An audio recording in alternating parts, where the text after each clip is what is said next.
for Foreign Affairs, the diplomatic network, the economic network, and connection with the Italian foreign network.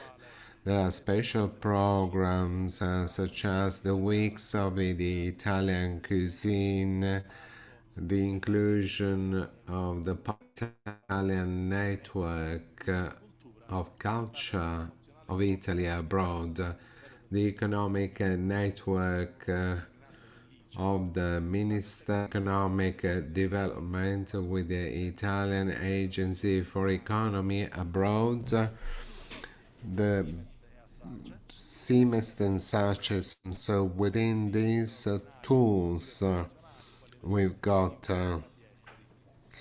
foreign info markets and then networks promoting internationalization. I'm speaking about agriculture and forestry policies, the culture, the Minister for Health, foreign professional networks, and the network of Italians living abroad.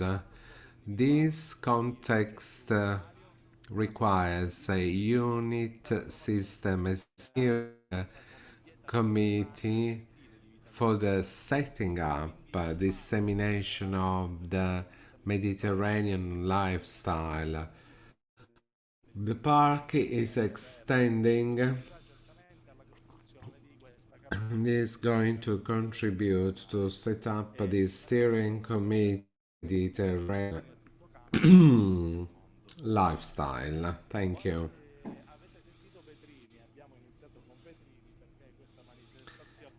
Petrini, this event is going to introduce this topic in September. So this is something which is going to be introduced internationally. This is how it was created.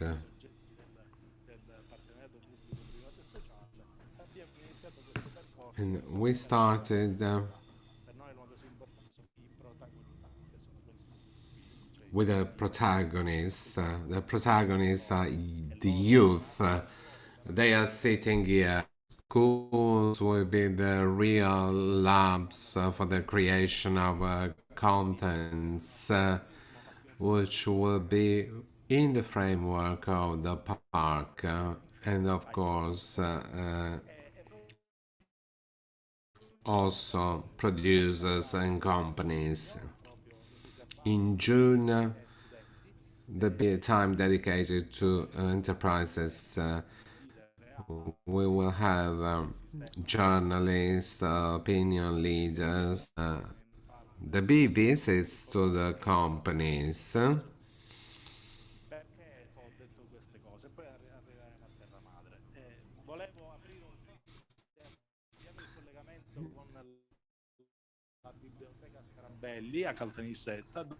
The library Scarabella is connected with is online. All the schools in the town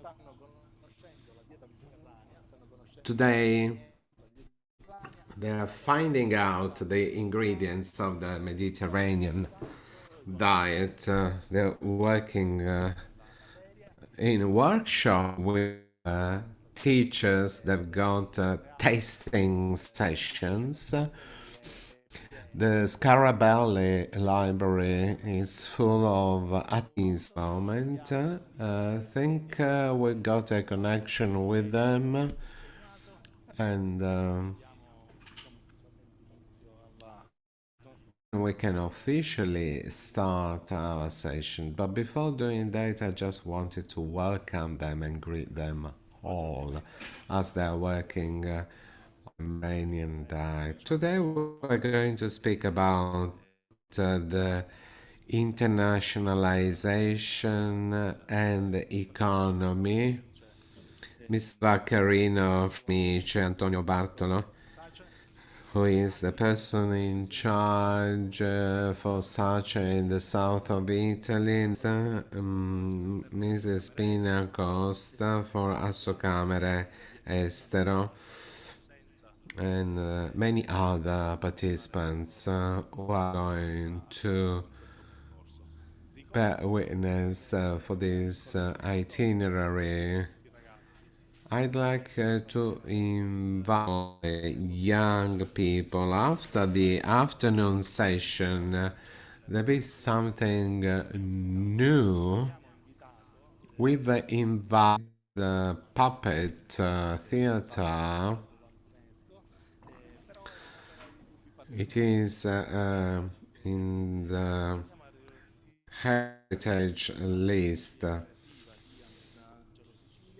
Angelo Sicilia, as a director, created a performance as a narrative and a performance of the puppets against mafia. And tonight at 9:30 at the theater here, everybody is invited.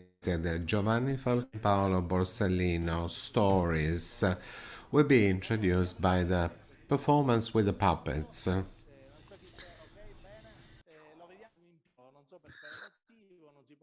We can see the video in a small size, but is the audio working? Concetta, are you there? Can you hear me? Sorry, I can't hear the voice. Test. Yes, yes. Now I can hear you. Please. Good morning, everybody. From us, from Fabio, and from all of the kids. Please, let's give them a round of applause. Here we're learning how to eat healthily. First, they chose the right food from a food list. They ticked the think are the good ones. Then they are going to smell some spices, some scents in order to find out what they are and in order to learn the historical background of these flavors, to discover a variety of excellent Sicilian products from a number of boxes. Sorry, guys, but I'm explaining to the others what we have been doing. I give the good morning, everybody. The kids had also the chance to watch a short cartoon where we explain follow best practices based on the Mediterranean diet, which impacts in the environment and our ecosystem. So they learn how to select, how to sort food based on a process of change in consumption of food. Thank you, Fabio. Fabio is the regional president of Slow Food Sicilia. Do you have anything was even from other rooms by chance? Yes, we have some other labs. We might show you some of the other labs. As far as the other labs are concerned, what they are working in other rooms, we are in the external courtyard. Therefore, you can only see one part, a parts of this library. Can you follow us? Yes, we can. We the minutes left.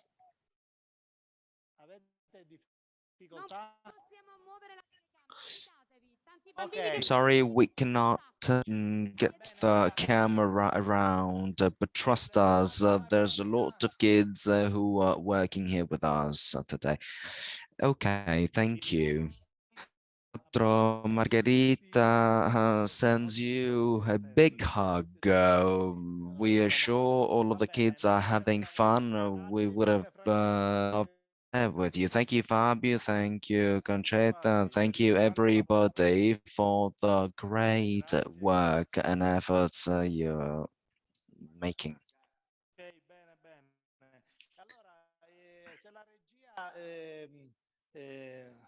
Scusa, possiamo mettere in linea e quindi far intervenire il Can we presidente. invite President Vaccarino from as deputy delegate of the Italian Se mi ascolta, agency vedo che for c'è economy, please? collegamento. Se mi aiutate, grazie. Yes, I'm here. And I'm listening to you.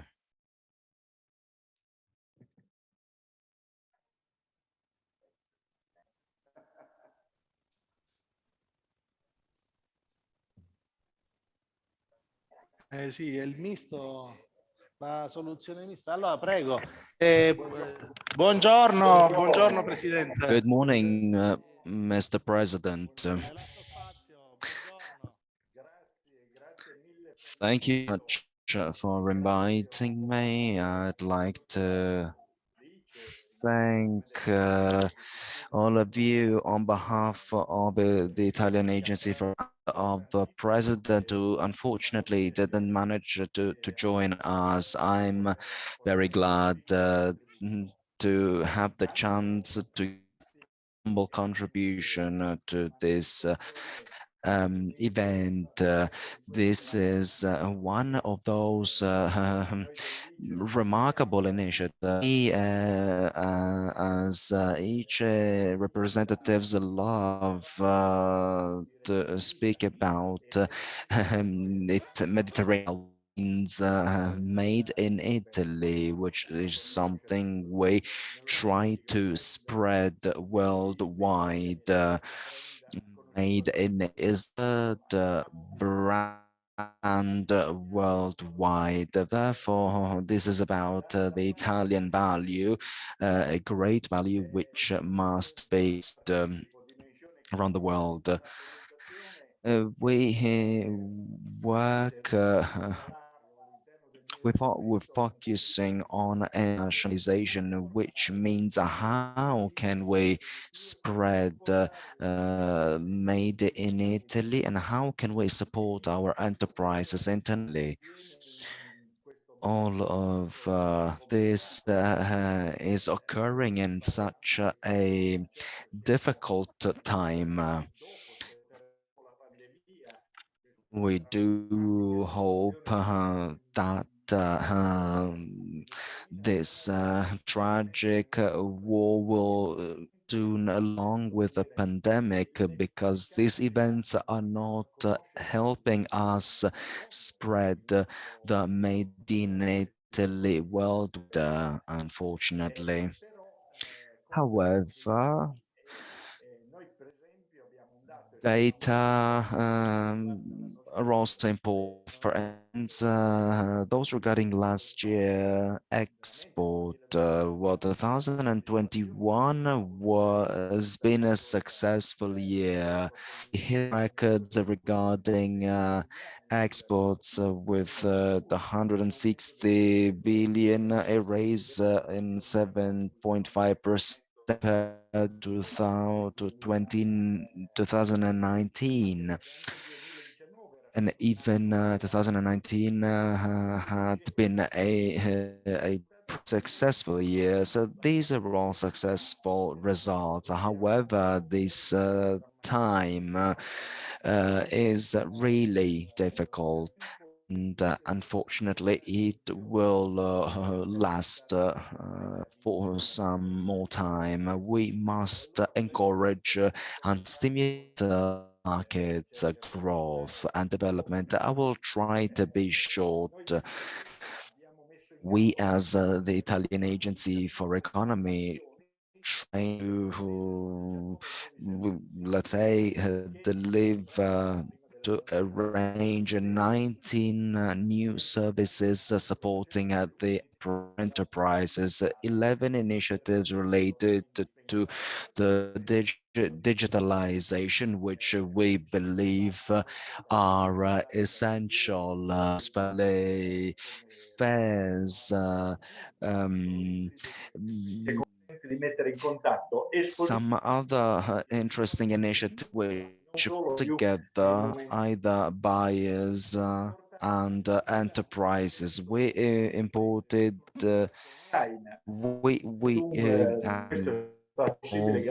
number of enterprises in online events,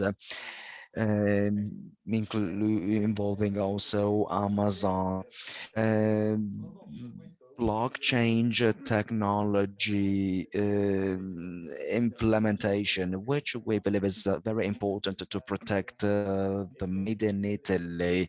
And this is one of the issues we will focus on very much. We've also launched some initiatives regarding training for startups in order to tackle all of the challenges of startups, with particular regard to academy, with the academia, which we call 4.0, the training for export managers, a global startup program, which includes development and training processes. Eventually, 6 initiatives aim to encourage the usability of services, including free services, supporting small enterprises. The participation in fairs along 2022 as well. Last but not least, regarding the promotion of Made in Italy, I'd like to recall a campaign launched by the ministry in collaboration with the Italian Agency for Economy, which aims to spread the Italian Agency for Economy worldwide in a framework of innovation. These are all initiatives supporting Made in Italy, whose aim is very ambitious, helping our enterprises tackle the challenges of competition among all of the international markets. Well, now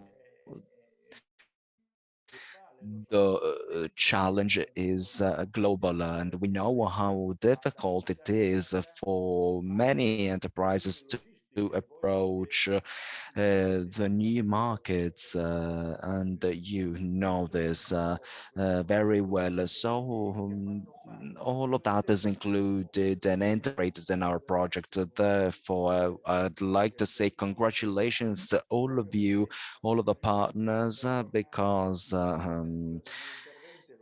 the Mediterranean lifestyle is not just a synonym of Made in Italy, but it really represents the beating heart of this country. Therefore, let's move forward. Supporting all of these initiatives is in order to let everybody know Italy products. So thank you very much, Doc.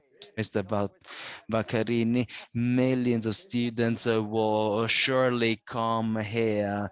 We'll have extraordinary and students and young people. They will all come to you.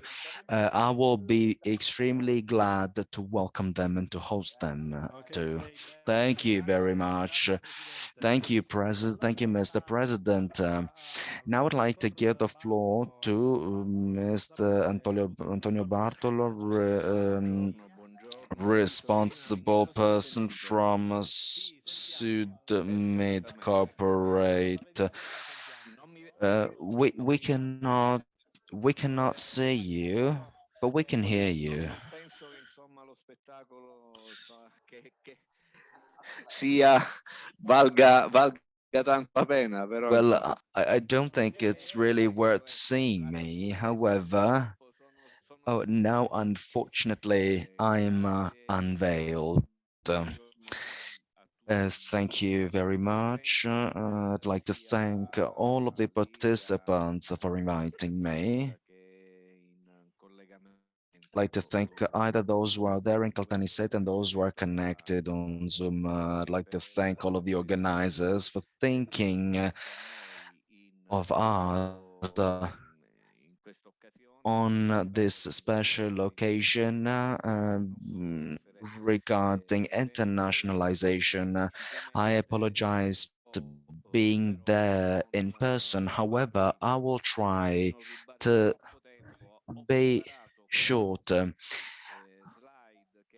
I've just prepared a few slides. nel prosieguo, quindi se magari la regia mi dà l'opportunità di So please, if you can uh, allow me to share my screen, well, I'd like to show them to you, just to explain you what Sacha is. è un animale strano, It is a weird, let's say, a weird expert credit agency. che lavora con il eccoci con la nostra presentazione. Here we go. Okay, so here is my presentation. Ditemi se Please confirm that you can see it. vederla.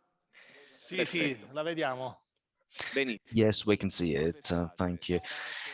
So Sace is Un gruppo assicurativo an finanziario insurance company, an insurance group which aims to support Italian enterprises. After several company events a few days ago, delle azioni the da whole company shares was transferred from Casa Depositi e Prestiti to the Ministry of Finances. Finance. It was established over 40 years ago, and over this time we tried to support either the national champions regarding huge projects abroad, also involving small and medium enterprises. Among the 36,000 enterprises which were supported in nearly 100 countries worldwide with a strong commitment. What we have a number of small and medium enterprises now. We support exporters through a range of tools and following directions, regulations, and priorities provided by the government. We are a particular special operator. The more challenging the situations become, the better it is for us. I mean,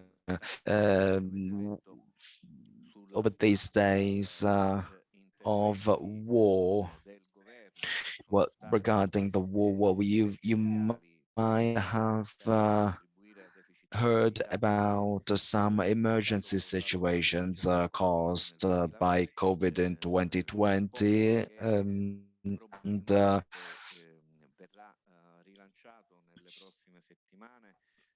we will try to support our enterprises in the coming weeks. In such difficult times, we try to provide some tools that can allow enterprises to protect themselves in the framework of their relationships with the foreign partners.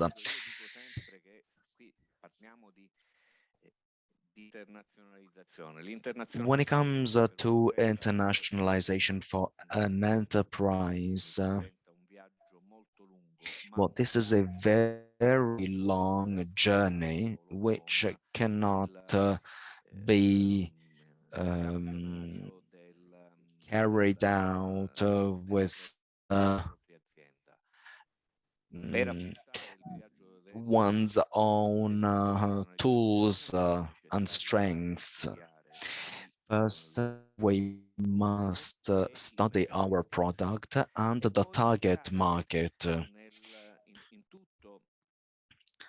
Secondly,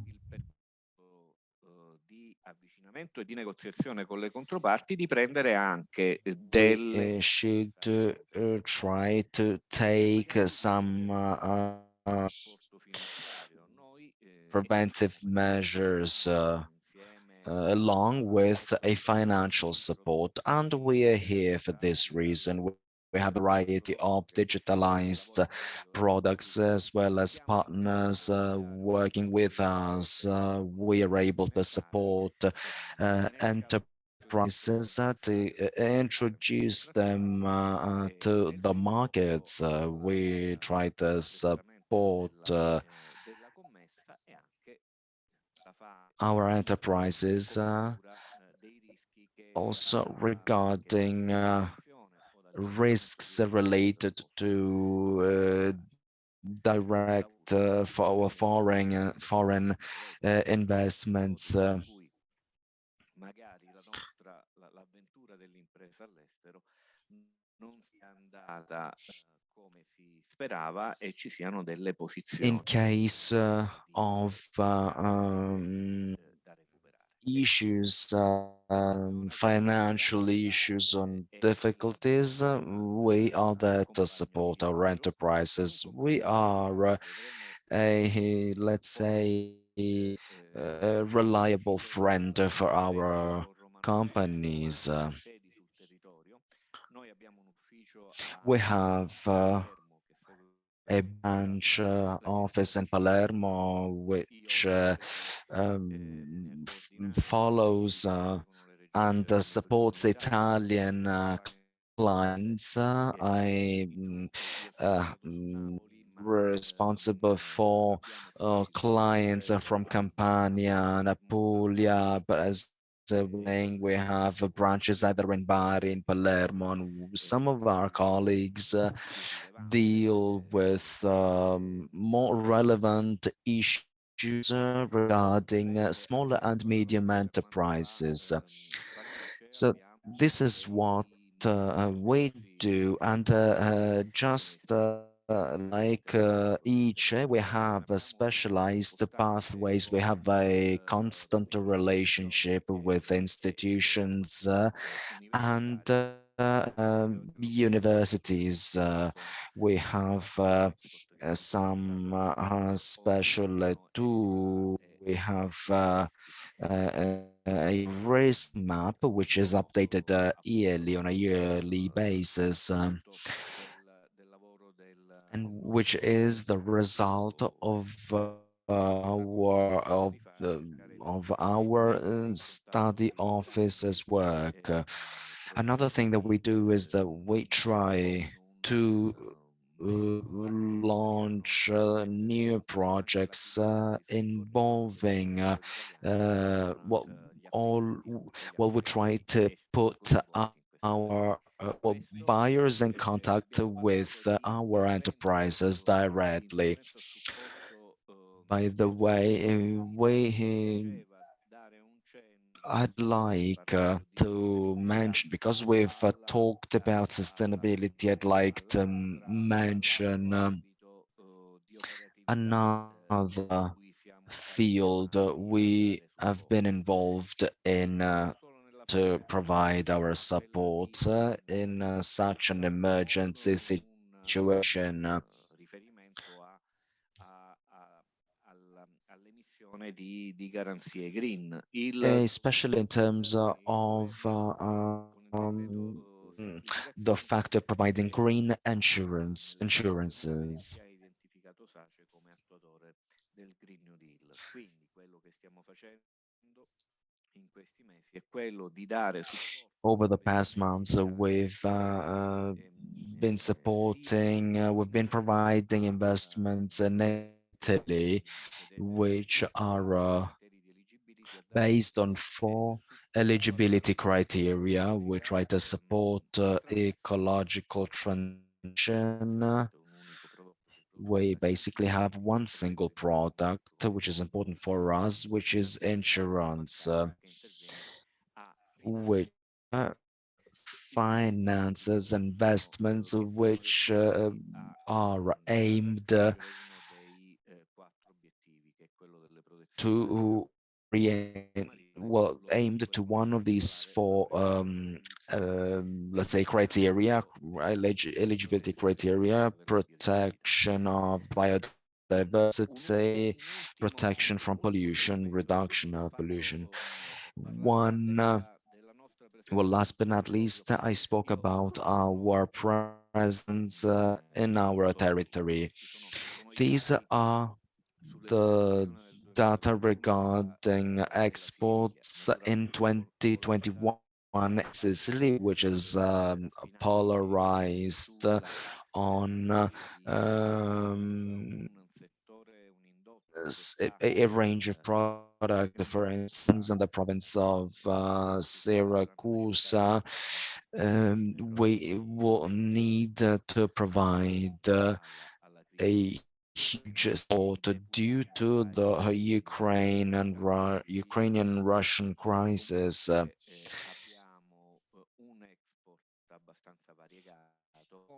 Our export is actually very varied, and over the past year, we've achieved good results with a 40% raise compared to the past. These are the gross data. If we not considering the refined products, we can see a certain growth at a European level, which is very positive. Of course, any development will be based on Europe, on the Ukrainian Russian crisis. These are some of our offices, branches worldwide. Our branch in Termo is headed by Ignazio Bucalo, and we are located in Via Principe di Belmonte currently. I hope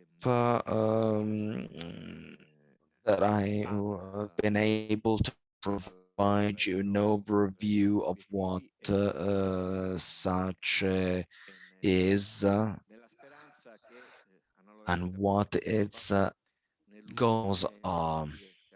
We do hope that we will be able to provide a stronger and stronger support to internationalization of all of the Italian enterprises, employability rates, and the GDP.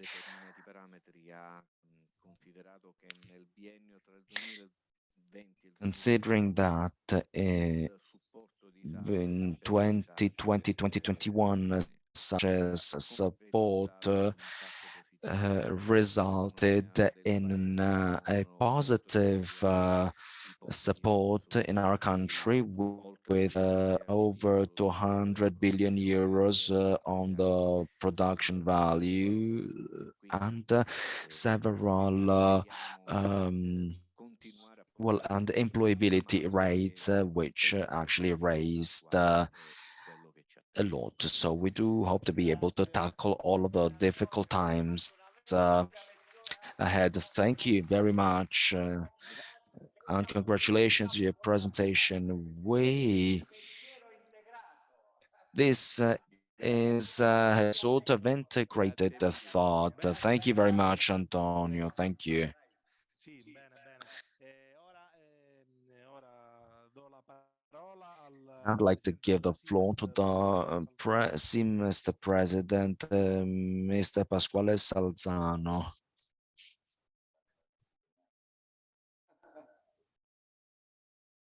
Ringrazio gli organizzatori e il comune di Caltanissetta. I'd like to thank all of the organizers as well as the municipality of Caltanissetta for inviting me this opportunity is perfect in such a difficult time. After the 2020 recession caused by 2020, we're running new risks due to the Ukrainian crisis, leading to the deterioration of the economical framework worldwide. The Ukrainian events are very serious. The rise in raw material prices, uncertainties of investors, and the dramatic humanitarian crisis with millions of Ukrainian refugees in Europe are likely to impact our global economic situation. For the time being, it is difficult to define and to establish a toll regarding the pandemic. The GDP based on OECD may decrease by 1.4% in Europe and 1% in the United States, with slower development and growth rhythms. All this conflict is likely to impact enterprises in seriously.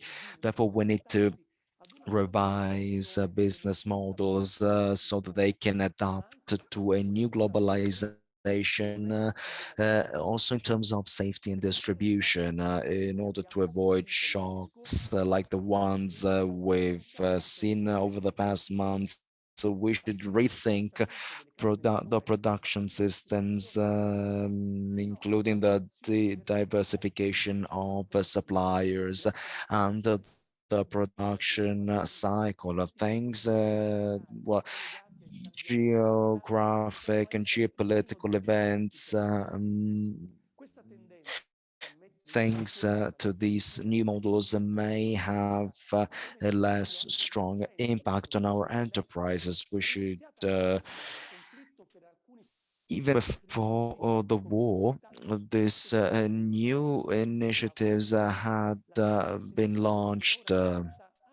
Now we should focus on the energy market and cereal market. The European Union and Italy are currently making huge efforts to ensure the strategic position of our continent in key sectors, including energy production and other sectors, while promoting a free and fair trade. We should not forget that Italian enterprises have a strong historical background and they generate 1/3 of the country's GDP. Therefore, we should find the right balance between their current position and their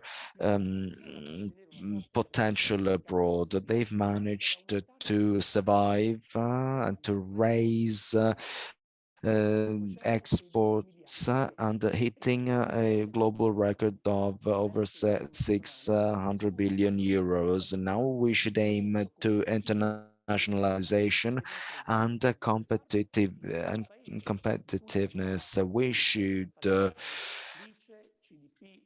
collaborate with the Italian agency, economy, and all of those institutions working in the field of internationalization in order to support all of the enterprises so that they can invest and innovate while improving their potential.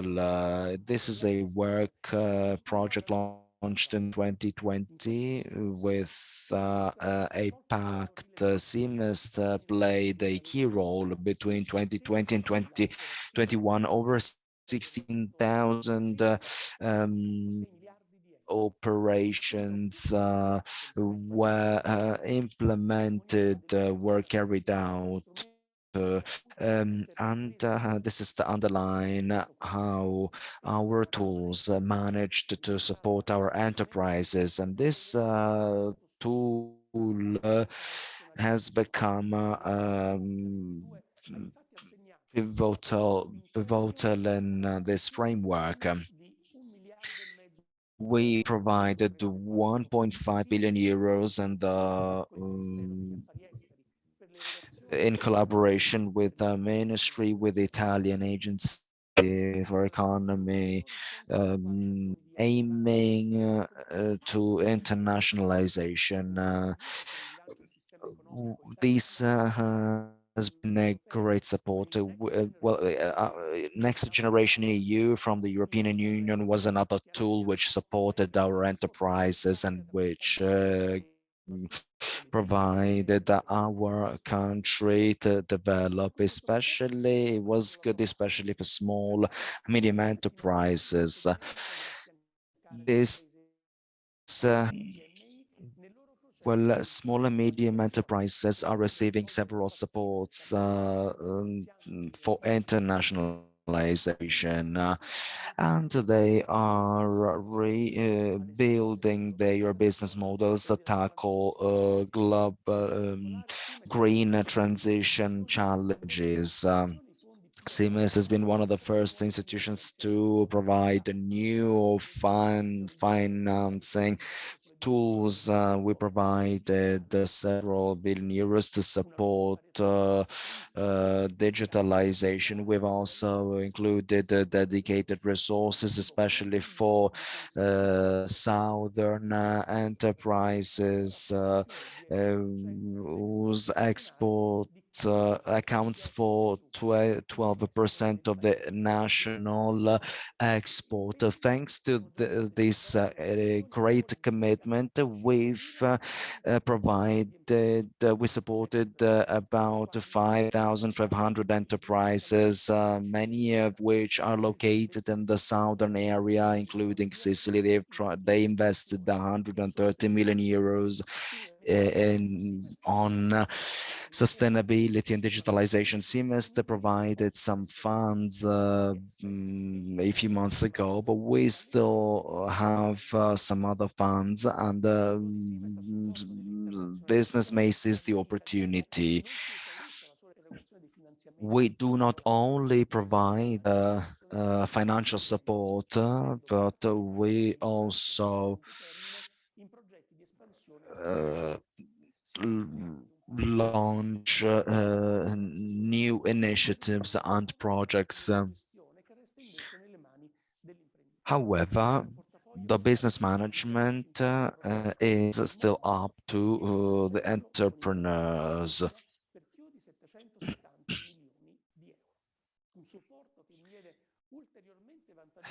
Our support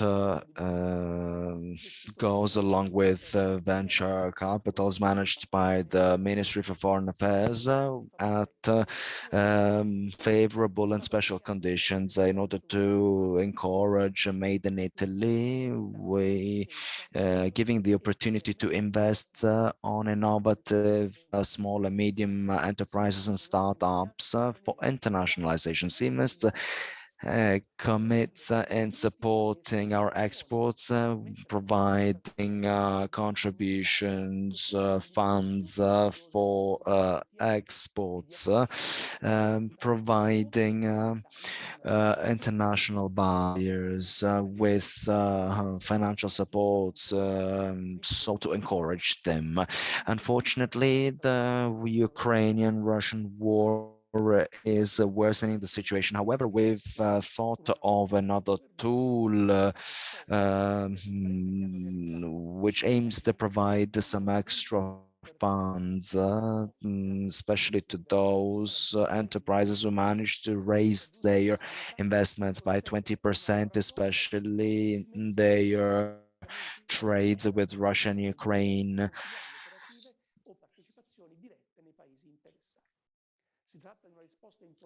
This is a strong support established in a time like in a difficult time like this, which involves the Ministry for the Economic Development, the Ministry of Infrastructures and Sustainable Mobility, along with such each.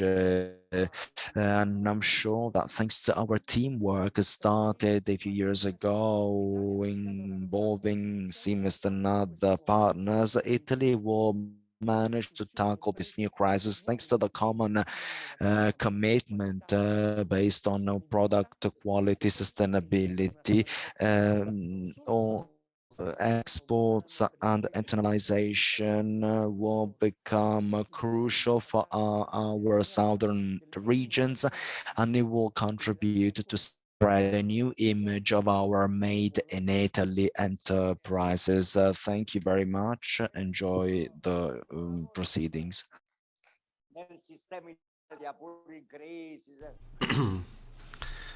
I'm sorry, the speaker is not using the microphone properly.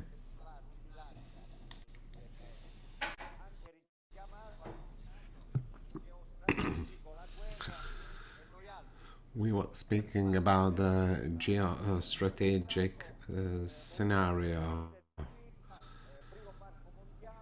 the lifestyle, the world park, this is a movement of people, and you need a strategic thought and idea. Thank you, Pasquale. Prima ti devo ringraziare Giovanna Seminatore che mi ha regalato un panino pensate che non mangio mai. che è un genio dell'artigianato locale. Mi invidio, Giovanna, mi invidio. questo a mangiare.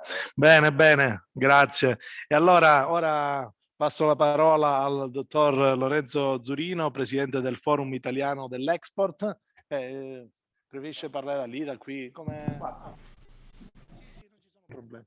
Lui è il nuovo giovane Mercurio italiano, attenzione, l'abbiamo già visto a Marsala. Dai, vai, vai. Bene, allora, anzitutto grazie.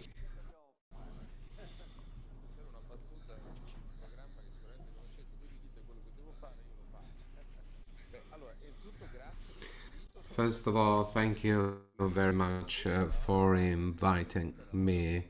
This is the first time for me in Caltanissette. I arrived late last night. I was walking around in the city center in Caltanissette. I like the city very much.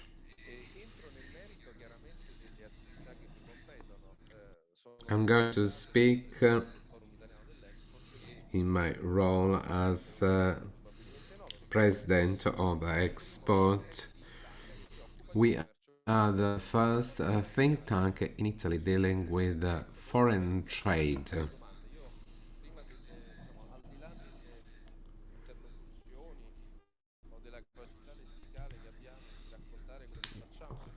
Independently of what we do, I like intellectual matching, and if there are questions coming from the audience, I will be happy to answer. So this forum, as you've heard from previous speakers,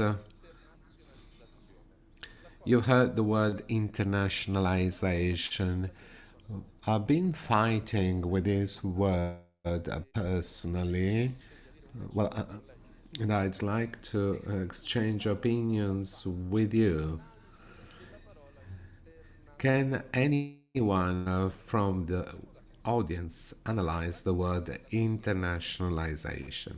It's been a fashionable word over the past years, and some people I meet and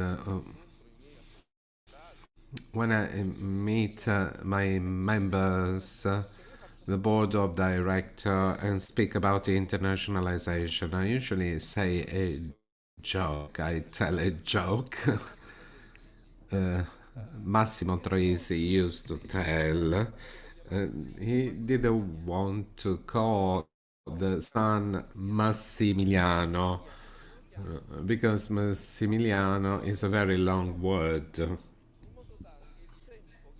And by the time I call my son, because the word is too long, the son has already run away. And I'd rather call my son Ugo. Internationalization is an abused word. There are hundreds and hundreds of interpretations. People People usually say they work on internationalization and they've never sold even a kilo of sugar in their life. They've never sold a product. It's, after all, an exporting process. We've got a commodity, a product. This is, for instance, made in Italy. Before it gets to the United States, it goes through the customs in the United States. Then it is distributed.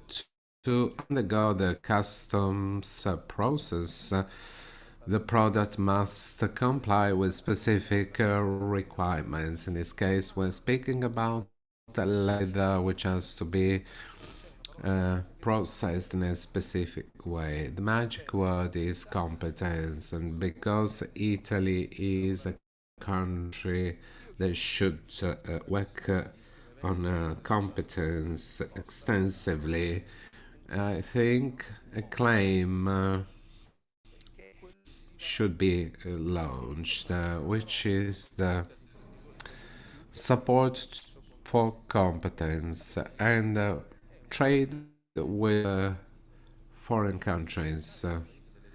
Italy is the country of merchants,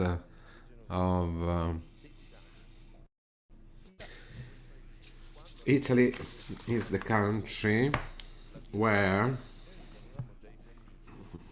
we had matches where instead in other regions they were setting fire by using stones.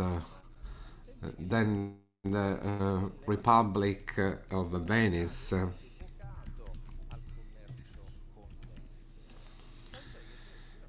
and Italy is a country which has a special skills when it comes to foreign trade, especially because Italy was the country of maritime republics such as Venice and Amalfi. A company is assessed on the turnover and is also assessed on the net income or profit. Italy has a turnover in the world. If I may have your attention, please.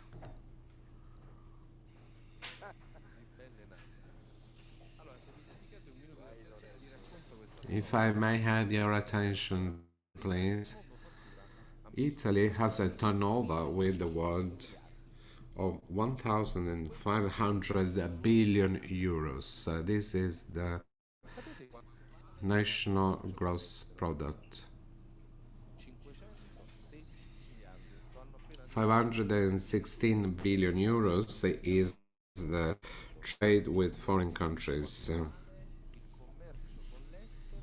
So trade with foreign countries is 1/3 of the Italian turnover, which accounts for its GDP. Italy lives and survives thanks to its innate capability of marketing a suit, a tie, a tomato, or a sandwich with foreign countries does not have a specific competence or a set of specific competencies on international trade, which means the capability of marketing with foreign countries. International trade is worth 1/3 of our GDP. Well, I think it is the case to start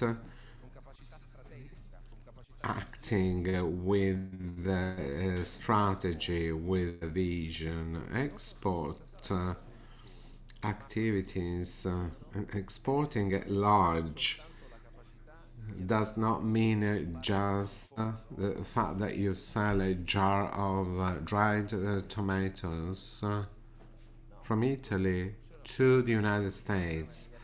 That is something which is not working. The capability of an entrepreneur is to structure the selling of the jar of tomatoes and have it on a specific segment on the market. Export managers are next to the CEO. They draw up a strategic policy. They need skilled staff. We need to teach as much as possible to export managers on how to manage and be present on markets. This is the first analysis. Then the second one, just to give you an idea, and you have a real framework. The number of Italian companies exporting are 136,000. Out of 60 million Italians, 136,000 companies are exporting, which is quite a good number. If you look at data, we realize that out of this figure, the exporting value is not about 250,000 euros per year. So to get to the 516 billion euros, that means that they have a turnover of 250,000 euros, which is quite a small amount of money. So how much can we export? Well, a lot. I speak about trade geography. Italians are good at finding out a new trade geographies.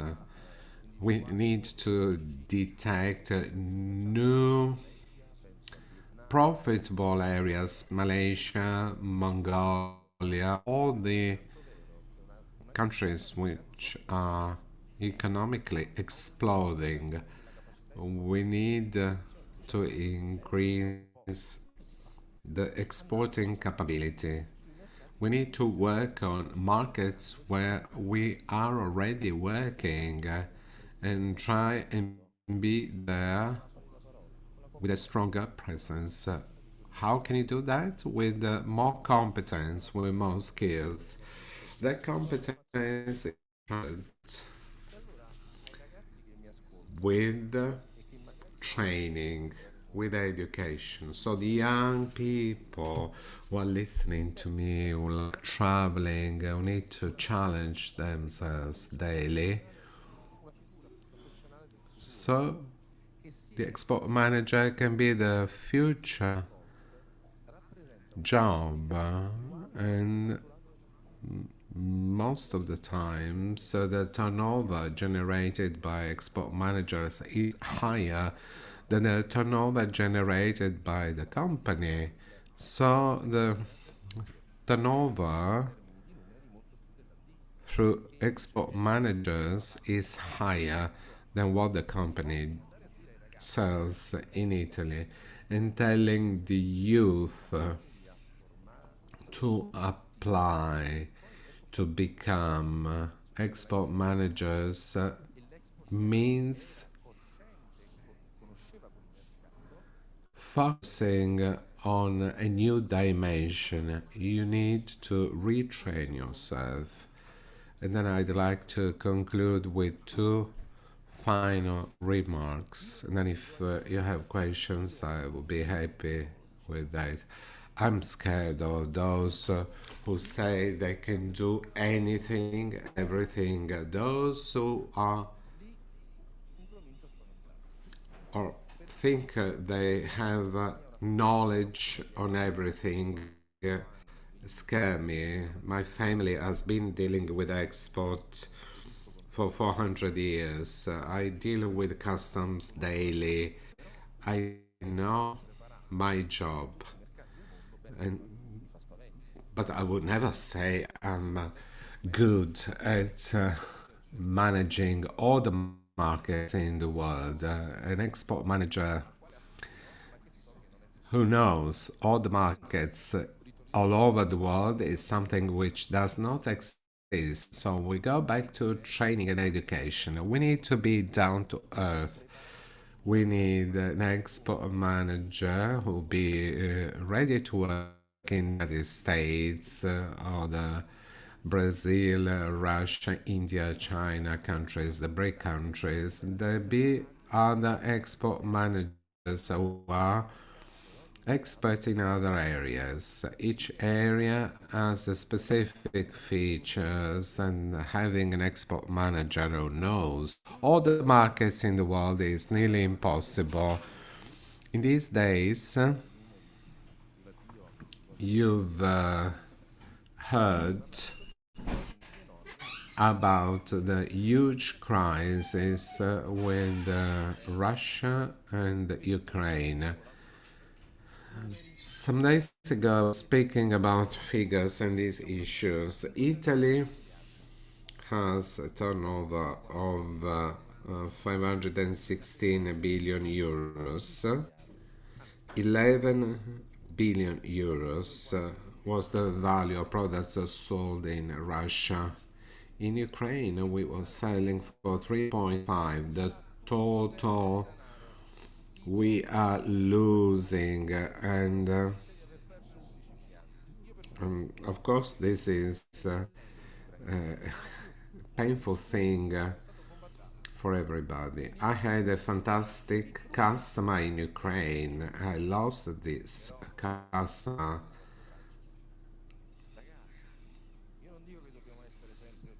I'm not telling you we need to be always optimistic. We need to be realistic. We only lost 11 billion euros. We've lost 1/46 of our turnover. We're not going to catch up with this tomorrow morning. So do not trust those who say we're going to have a peace process and then we'll start immediately after that.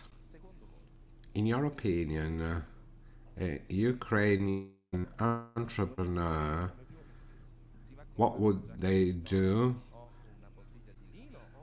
tomorrow after the peace process? Do you think they're going to buy fashion clothes, fashionable clothes, or do you think they're going to start restructuring bring the company, and maybe in 10 years' time they will have the fashionable tie, the Italian wine. So please don't trust those who say we'll have a peace process and then 11 billion euros will be recovered immediately. So speaking about recovery is difficult. Now we are speaking about recovery because there's war going on.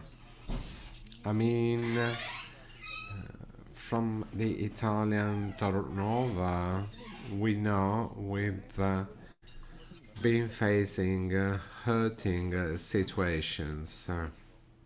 We need other tools, other countries which can be included in our targets, and they can be a sort of parachute for things which are missing. So classical companies.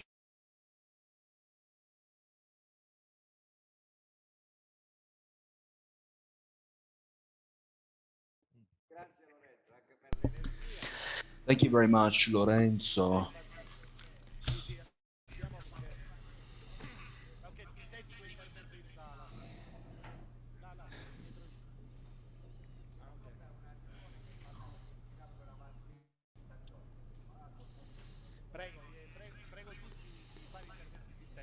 Please be as short as possible.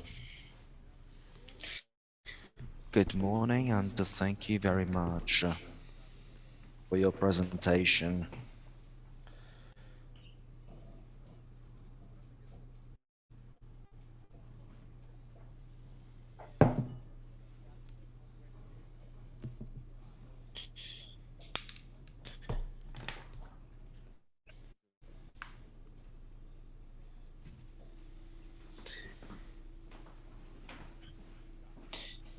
We talked about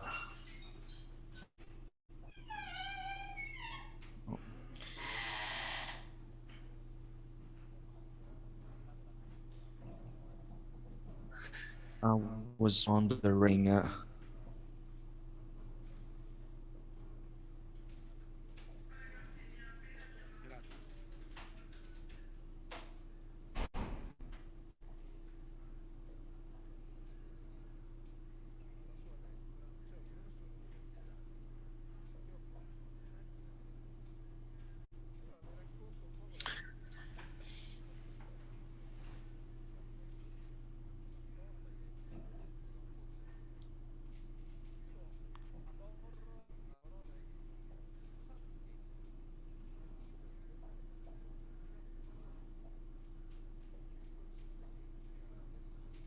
probabilmente per fare il professore ha studiato 20 anni.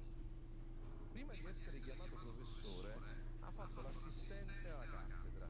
Prima di fare l'assistente alla cattedra ha fatto lo our studente. professor is here with us. Before becoming a professor, was an assistant professor. Before being a assistant professor, was a student.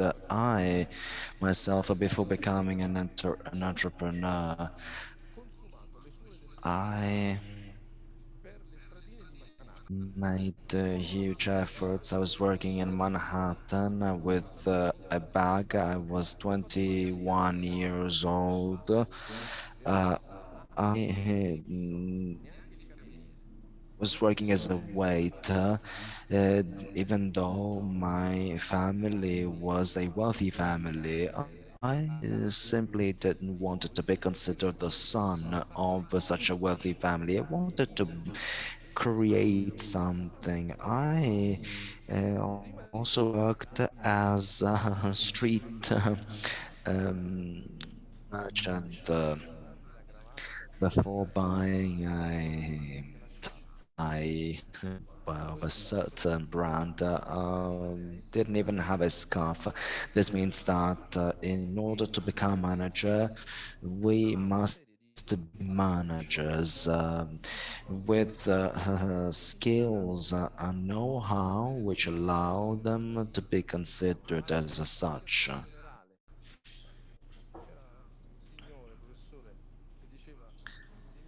I knew a professor who said, I wanted the others to think that I am a simple um, person, but not naive. We should not call everybody managers. We should start to train managers. I have a question. Which geographic area do you like? Okay, let's study geography. Let's see how many cities there are in Russia. Let's try to understand how much Italian product it can absorb, it can receive. These are some basic principles. As soon as we acquire such knowledge, we can start to make to advance. And after a few years of experience, we will become managers. It takes time, isn't it, Professor?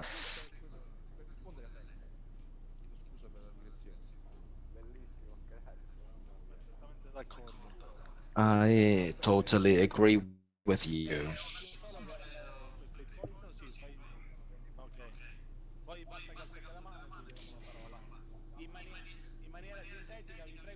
Please be short. Raise up your hand if you want to say something. I'm very glad and happy about your presentation. This is one of the issues we've been tackling for years because everybody says they can do anything. They are managers, they have worked for many years. However, regarding the concept of rationalization, some have abused this word, especially because some believe it is a key element for export in terms of local best practices abroad in the so-called developing countries or disadvantaged countries. This made what the European Union abused this term, internationalization. It's as if we had to export some patents, some models which provided good results abroad. We do not speak about the trades anymore. Therefore, this is why I'm happy that you focused your attention on on the term, on the terminology. Nowadays, we're able to actually change these terms because we are about to write all the documentations and plans. This will be the right opportunity to change this language, to change these terms in order to avoid that experts in internationalization appear.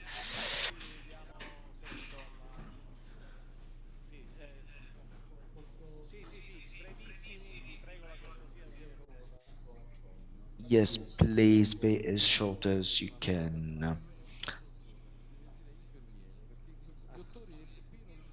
I'm sorry, I'm not a medical doctor, I'm a nurse. I'm a financial counselor. I totally agree with all that you said. And what you said, I've worked hard before becoming a manager.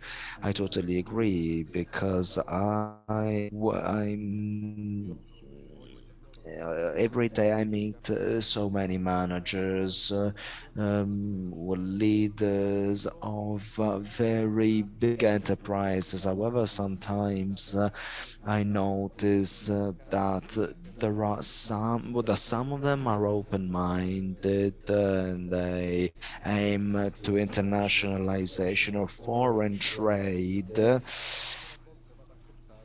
but sometimes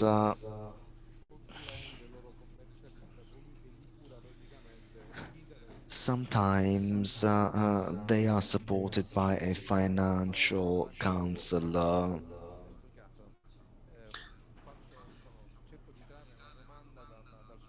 Well, I'll try to make a question out of your speech.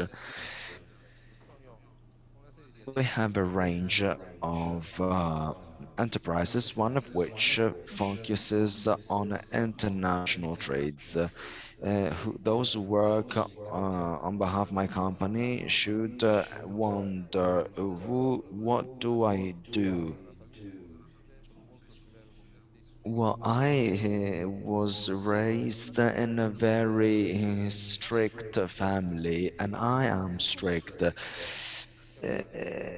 If an accountant starts international trades, if a tax counselor deals with internationalization, if everybody starts dealing with internationalization,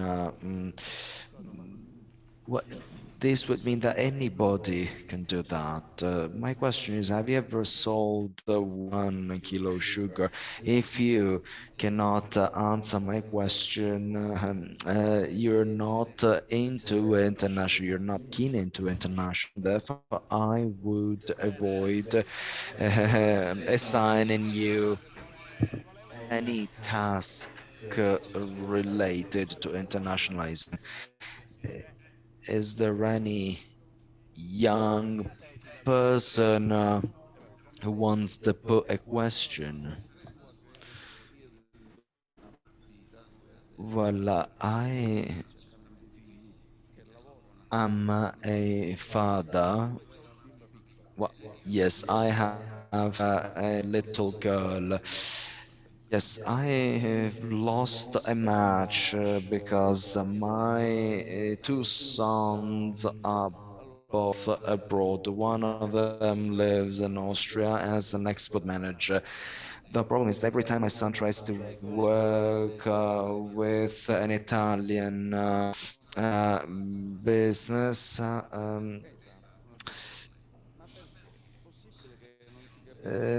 these turns out to be unsuccessful. So interviews fail every time. And the question is, how is it possible that we never, an Italian talented person never manages to work on behalf of Italian enterprises? Well, I do not want to seem too optimistic because otherwise we end up disappointed. I believe that Italy can play a key role.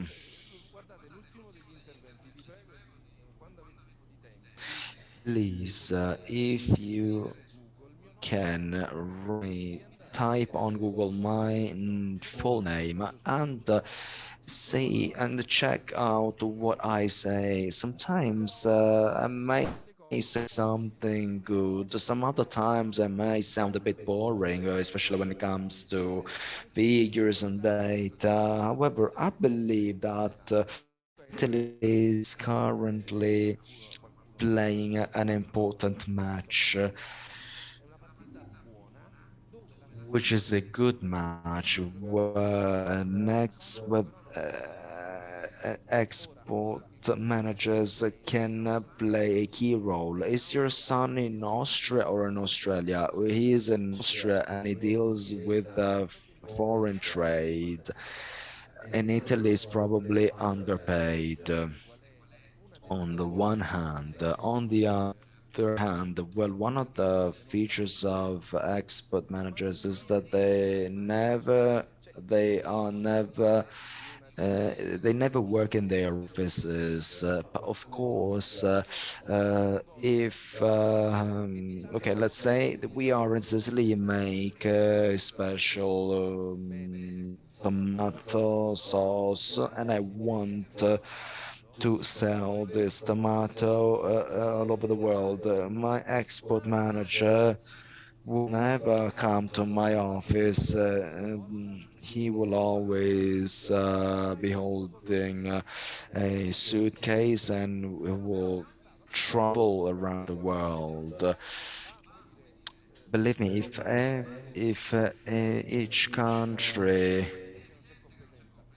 if each country is not taken into account,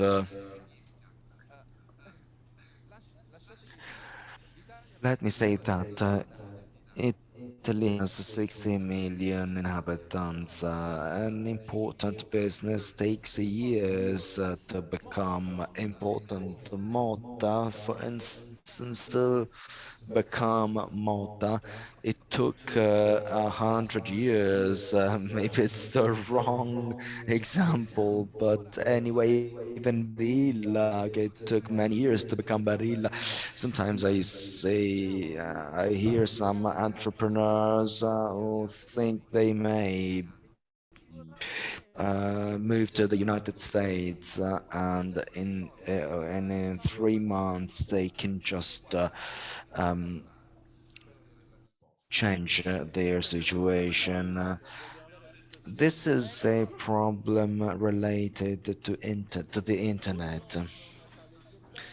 Good morning, Natale Giordano. My question is, based on your experience, which is the most difficult market you've dealt with, even from the cultural point of view? Well, it's Israel. Why is it Israel? Because customs are very strict with two different admission pathways. 95% of the first minute station,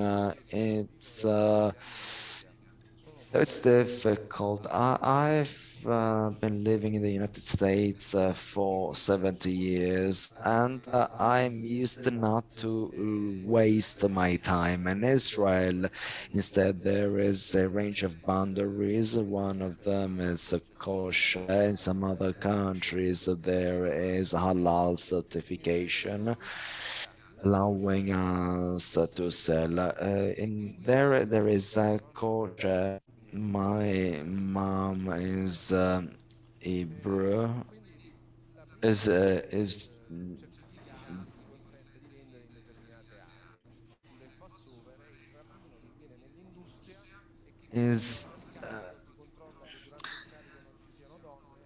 so there is let's say an office controlling everything. If there are women involved, if there are religious aspects involved, I mean,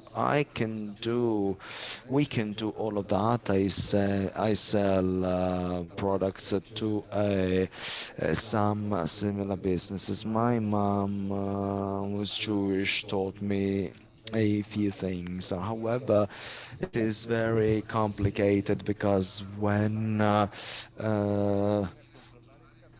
let's say the rabbi comes and controls everything, if we've washed our hands and they pack and they unpack everything, so they may uh, make us stuck for even 4, 5, 6 days. That's a very complicated market. It's a very difficult market. From my experience, the United States market is very difficult. My question is,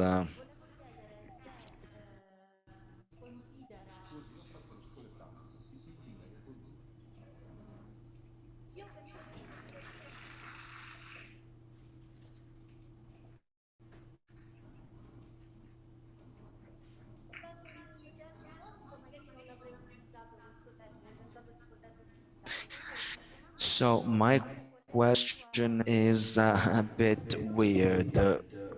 What's your opinion about each and all of the other partners?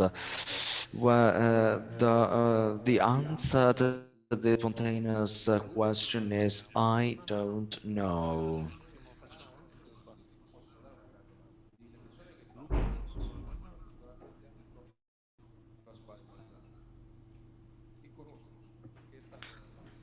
Well, I know Pasquale Salzano is a very skilled person. He's been ambassador for Italy. He's been one of those who believed in the export potential. I know that when he speaks, he knows his well the subject in detail. I hate those who speak about things they're not aware about. Said this.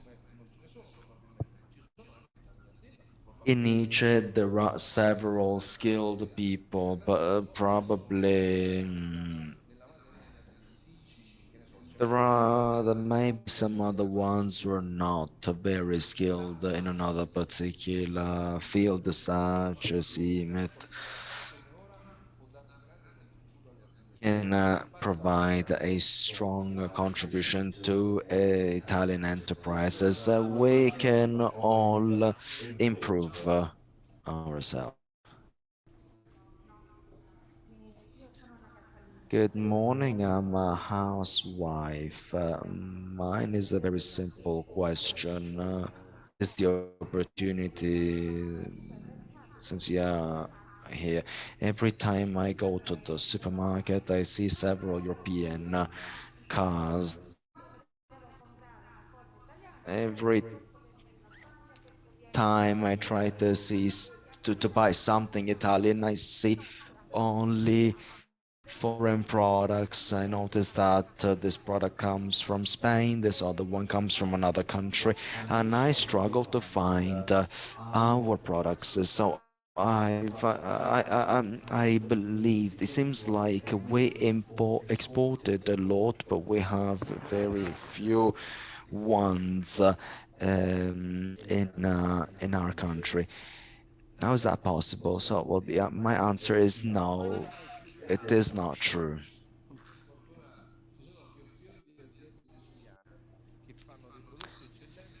Luckily enough, there are so many Italian enterprises. There are so many enterprises selling excellent products to our supermarkets. So you should probably change your supermarket. Or you can go, or you should probably go to the market.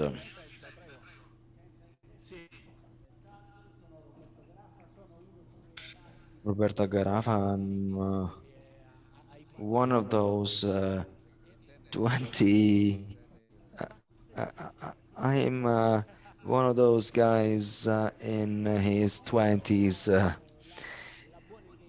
I had a good idea years ago to open some companies dealing with internationalization in the field of food in collaboration with California, but I'm aware I do not know enough about that. My question is, in your view, how how can we improve? Can we work with Sicilian food? I would be glad to have a conversation with you. I may answer in two ways. I'll choose the rude one. Because you are a competitor, I'm not going to tell you anything. I'm joking. Of course, jokes apart, there's a lot that can be done. I know your region very well. I conducted an analysis about the countries that we deal with. I am from Sorrento, but because I'm in love with Sicily, I bought a house in Marsala. Capirete che sono molto Mm, sì, c'è una prateria per There cui is a prairie, there is a big, there are so many opportunities for you because you can mix quality and può dare grandi soddisfazioni economiche, però il mercato um, italiano è ancora più prices, balanced prices. I'm one of those who think that quality should be sold at a fair price. And when the quality is high and prices are fair, everything can be successful. alla mia bimba. Dicevo, lavora a fare le foto. Quando Yesterday I was saying to my little girl, work hard, keep working hard.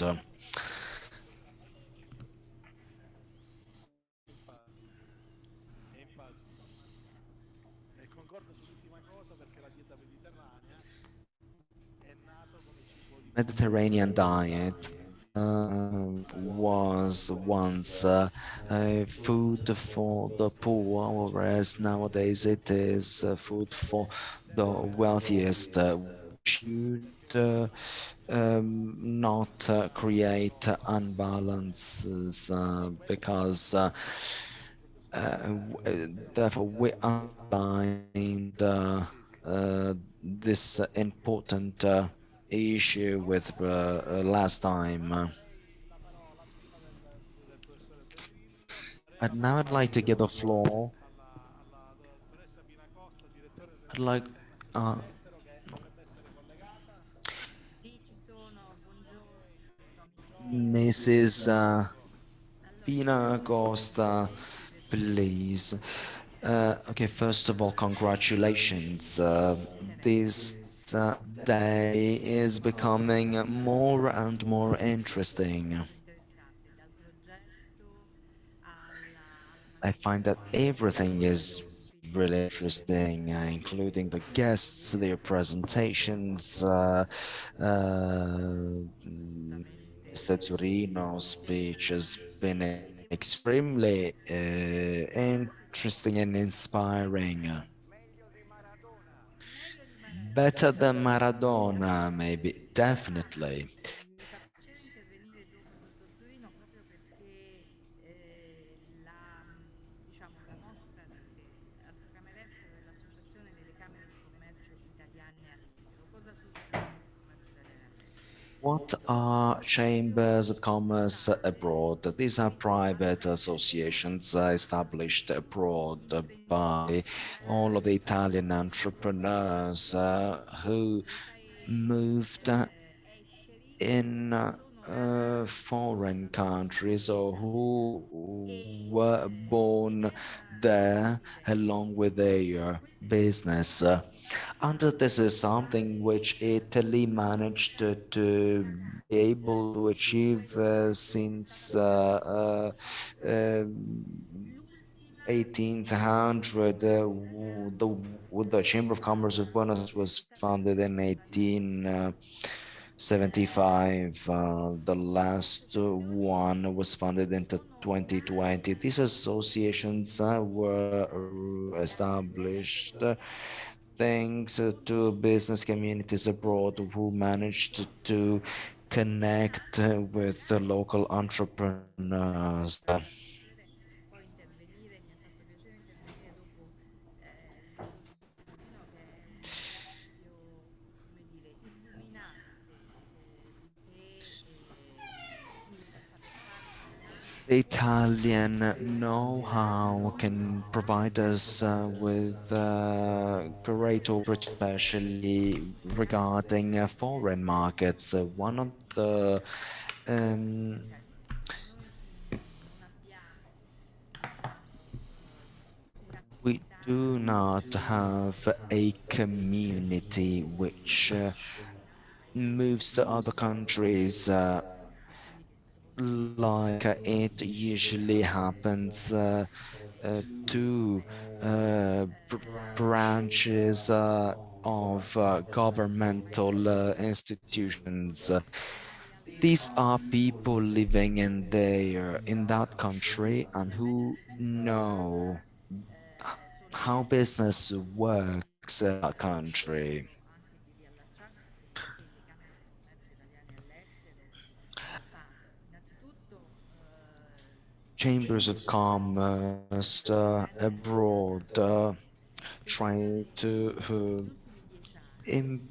let's say that over the past 10 years the chamber raised the number from 41 to 81 chambers of commerce, Italian chambers of commerce abroad uh, um, are established, provided that there is a community who wish to establish one of them. una presenza italiana diffusa We've seen that the Italian presence abroad has increased dramatically, either in terms of exports and just in terms of presence in prova che l'Italia non solo esporta, ma not only investire e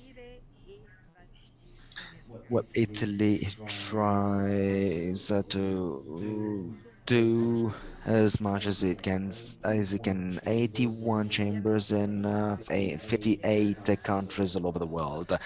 Some presenza italiana, penso alle There Americhe, are some areas in which Italy is more present, especially ma anche America, Australia, Europe, but also Asia is growing up. mano che le dinamiche dell'export e le dinamiche degli investimenti fanno sì che le imprese Enterprises interessano i loro mercati try to vary their investments, and the Italian chambers of commerce abroad are well play a key role. The Italian government in 1970 has acknowledged these institutions as promuovono il made in those institutions are promoting made in Italy abroad. riconoscimento di And I must questa say that riconoscimento che va a tutte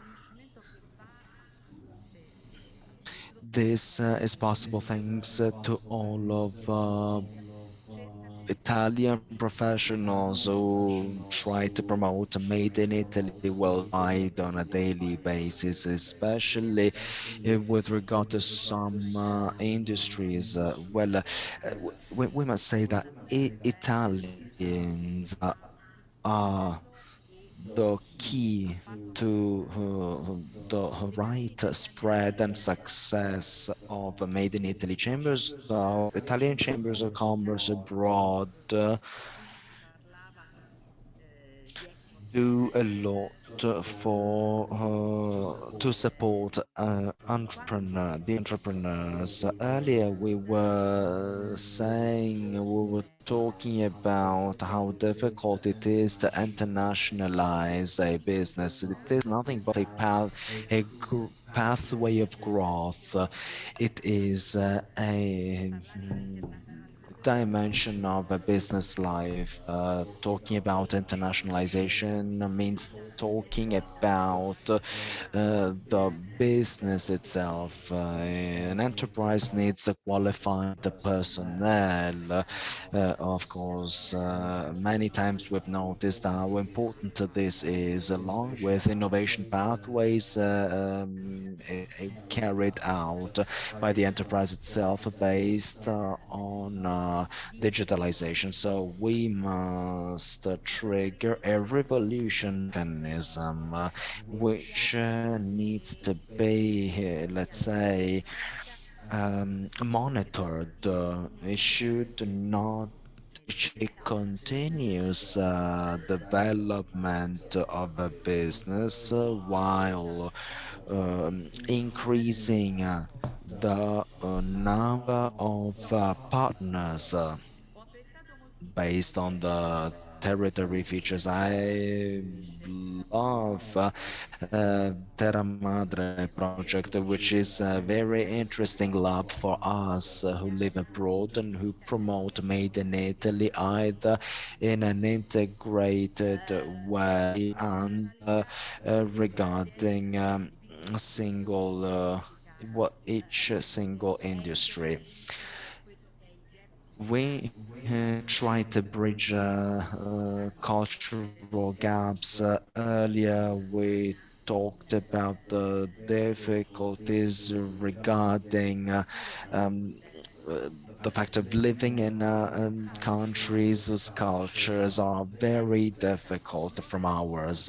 Cultural gaps as well as regulations and rules which need to, well, which must be known in order to prevent any other sorts of difficulties or issues, opportunities and boundaries. How can we understand them and really understand whether it is worth seizing them? How can I find let's say partners in that country which can help us improve and boost our business in that country? How should I interact with my partners? These are all key elements that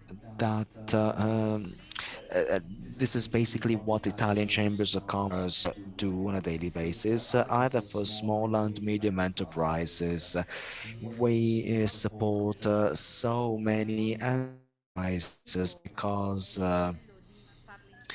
we aim to include them into this business opportunity. They are our potential partners, really. They participate in this business community in several countries. So we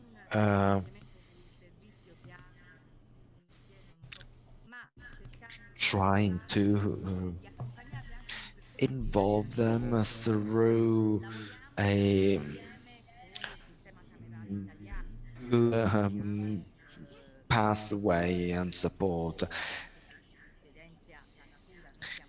We are private institutions, of course, whereas Italian chambers of commerce are public institutions. However, we collaborate with each other. We have Camere Commercio Italiane, Italian chambers of commerce are our partners. And this relationship with the Italian territory allows us um, to provide several tools to our partners, okay, to grow and develop. One of the projects we work on beyond all of the services that we provide in terms of counseling, support, assessment. Poter essere presenti sul mercato estero. Uno dei So servizi one of the services that we provide along with the Italian Chamber of Commerce system is the mentorship service, which currently includes nearly 600 enterprises in questi giorni proprio una sessione di mentorship which over these days they're participating in a mentorship session in collaboration with a number of Italian chambers of commerce abroad, which has helped them define strategies regarding their position in the market. So they are able to trigger their internationalization plan. proprio recentemente avuto i numeri dell'ultimo We've recently received some nel data 2022 program in 2022 Italian chambers of commerce abroad will le aziende italiane launch some new e activities quasi il 70% si compone di interventi di promozione integrata e qui mi riallaccio aimed al to programma integrated di promotion. promozione integrata. Promozione integrata significa Integrated interventi promotion orientati means that selling made in Italy abroad means to promote Italy on the one hand, along with their territories, while establishing reliable relationships and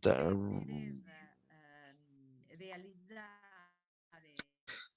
in affari order to non make serviranno loro business questo sicuramente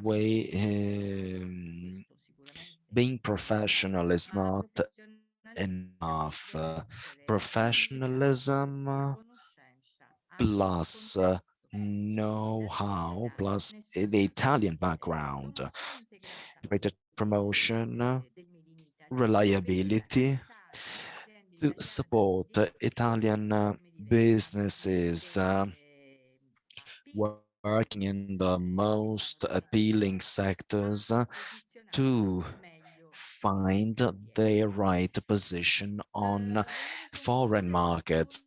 con To conclude, un progetto che noi come I'd like to CCMS mention stiamo a sviluppando project da we're grande working on as a Italian Chamber of Commerce. che si chiama Uh, il it's progetto to si chiama Italian taste. This is the name of the project. si riferisce al vero gusto It italiano. Il vero gusto refers italiano to the real ovviamente Italian taste, the true Italian taste, progetto authentic Italian taste. dirottato, diciamo, diretto a muovere le produzioni This project aims to promote autentiche agro-food production in al di là della contraffazione throughout the effetto world. anche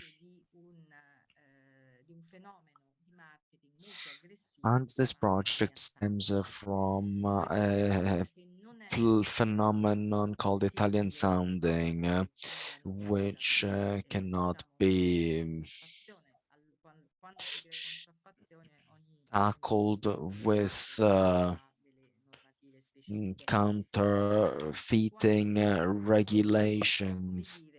Limita l'Italia nel nome When logos and diciamo, brands and products are quella che è la label, quindi l'etichetta, let's ovviamente say si copied tratta well purtroppo counterfeited, well però we're sometimes it's not scioglie mercato. easy to make sure a product is really counterfeited, even though the logo and the brand look similar. Sometimes we see a logo, a drawing, and we believe that product is Italian and we buy it in order to help the foreign consumers choose or select,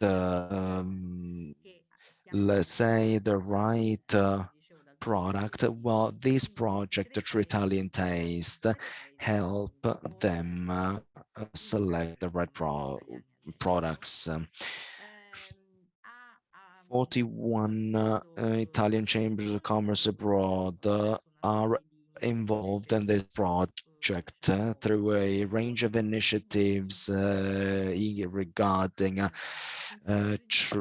training and awareness campaign.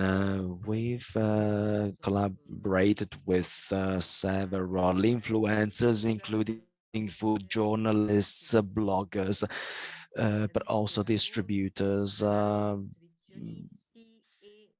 dietitians, and other people revolving around the world of food who are able to,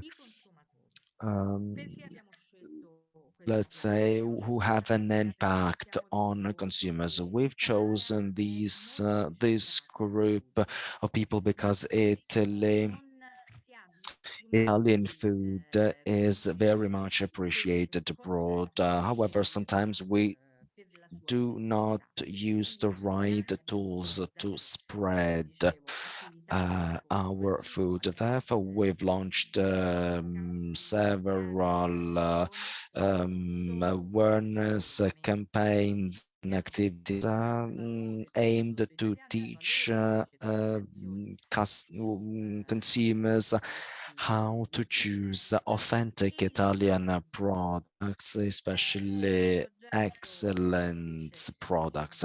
And this project is one of our tool, because thanks to it, we are able to promote and spread our know-how. We receive several requests of support.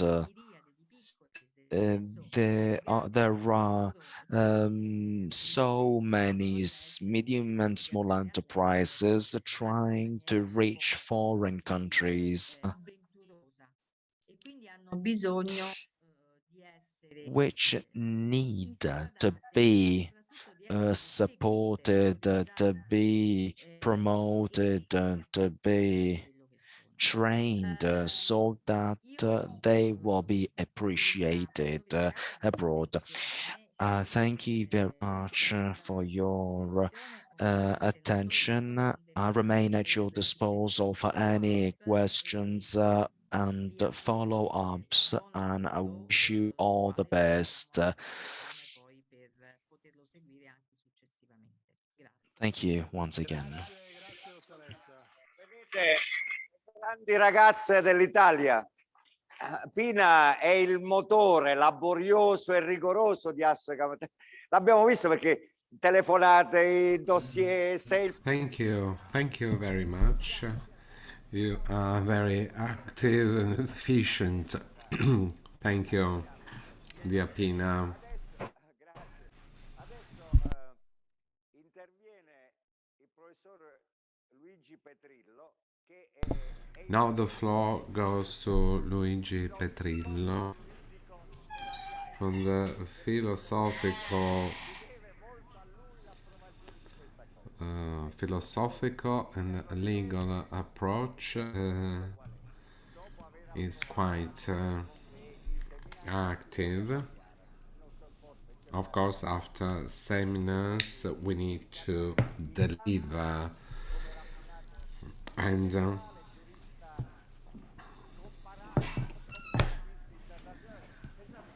is going to give us an overview at a comparative level with other countries.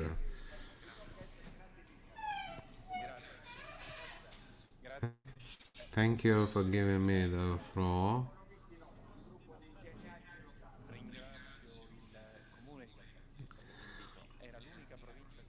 I'd like to thank the municipality of Caltanissetta for inviting me. My list, Caltanissetta was missing, so I've accepted because I've got a great opportunity I cannot miss. I adore this region, and I'm happy I've had also some hours to see the town and the landscapes around.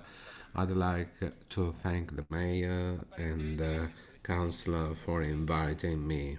Apparently, you may wonder why should we be talking about UNESCO. I don't know if you know what UNESCO stands for. UN stands for United Nations. The O stands for organization. The UNESCO is the organization of the United Nations dealing with the education, natural sciences and culture. The first mission of UNESCO is school, accounting for 80% of the budget. UNESCO supports schools, especially in developing countries with networks of schools associated to UNESCO, so that some values are supported and disseminated. We support the keeping of education and training even during war in Ukraine. Then biodiversity. The third pillar is culture. I think some of you have heard about UNESCO in connection with the sites, tangible sites. When you go on a holiday on a lonely planet, tour guides or books, if you have a UNESCO site, that means it's a site you cannot miss. But that's just a minor component. A few words to explain this.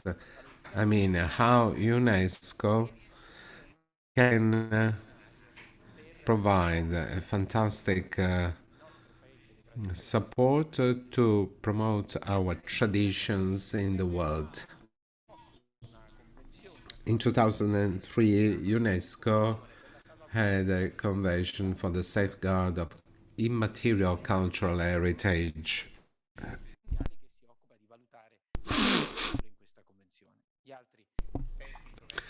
And I'm in the body that deals with analysis, assessment of applications for this. I'm representing the European context. This convention has the objective of acknowledging world heritage such as rites and events, which are the heritage of a community. If I asked you, I'm sure you would come up with a story, a rite, an event, a tradition which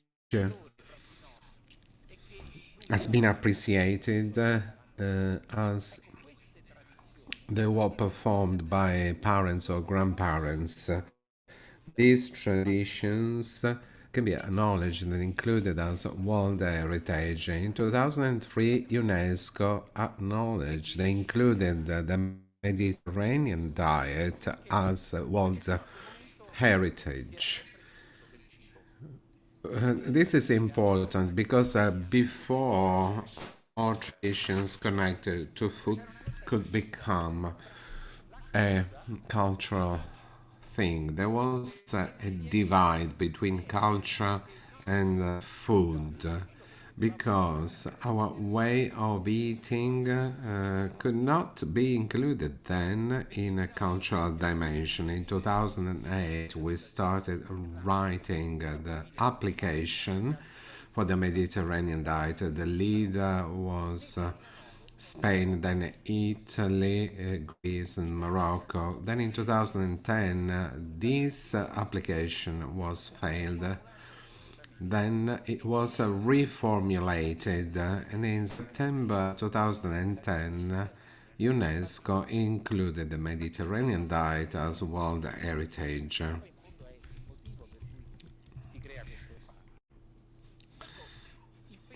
What is the Mediterranean diet? Well, it means going back to the original meaning of the word diet. When you hear the word diet, even without Mediterranean, some of you may be concerned or worried because the diet is a deprivation. I mean, I do without some food in my eating habit. So, diet is eating style. The word diet is a bit discouraging because when you speak about diet, you are referring to things you can eat as opposed to other food you cannot eat. It's not the pyramid either. So, UNESCO wanted to acknowledge the diet as World Heritage lifestyle. For UNESCO, Mediterranean diet is World Heritage because it imposes a lifestyle based on the spending time together and then using the meal as an excuse to speak, have fun, enjoy time together independently of age, language, religion, and professional objectives. When we negotiated this application,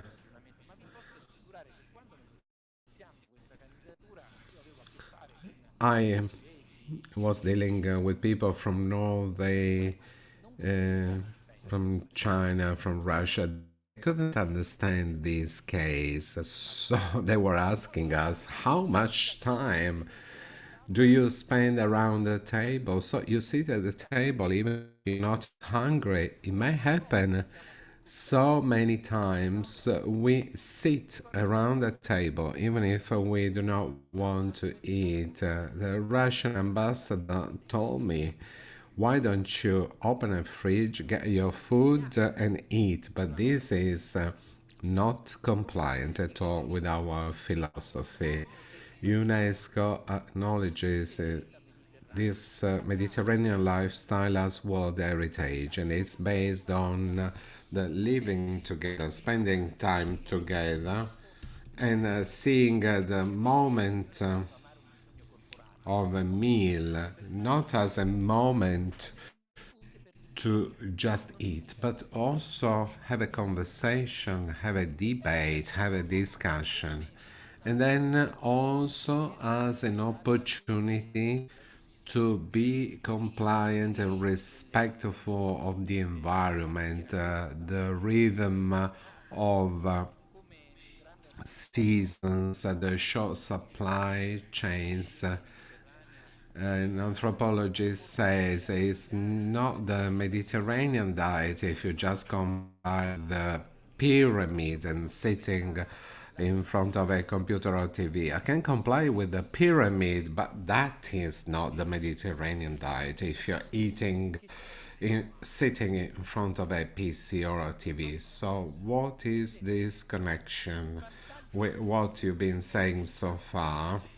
So UNESCO acknowledgement is to cast light on a tradition, on a city, on a site, and see that tradition not as a world heritage just for those people, but as a real world heritage.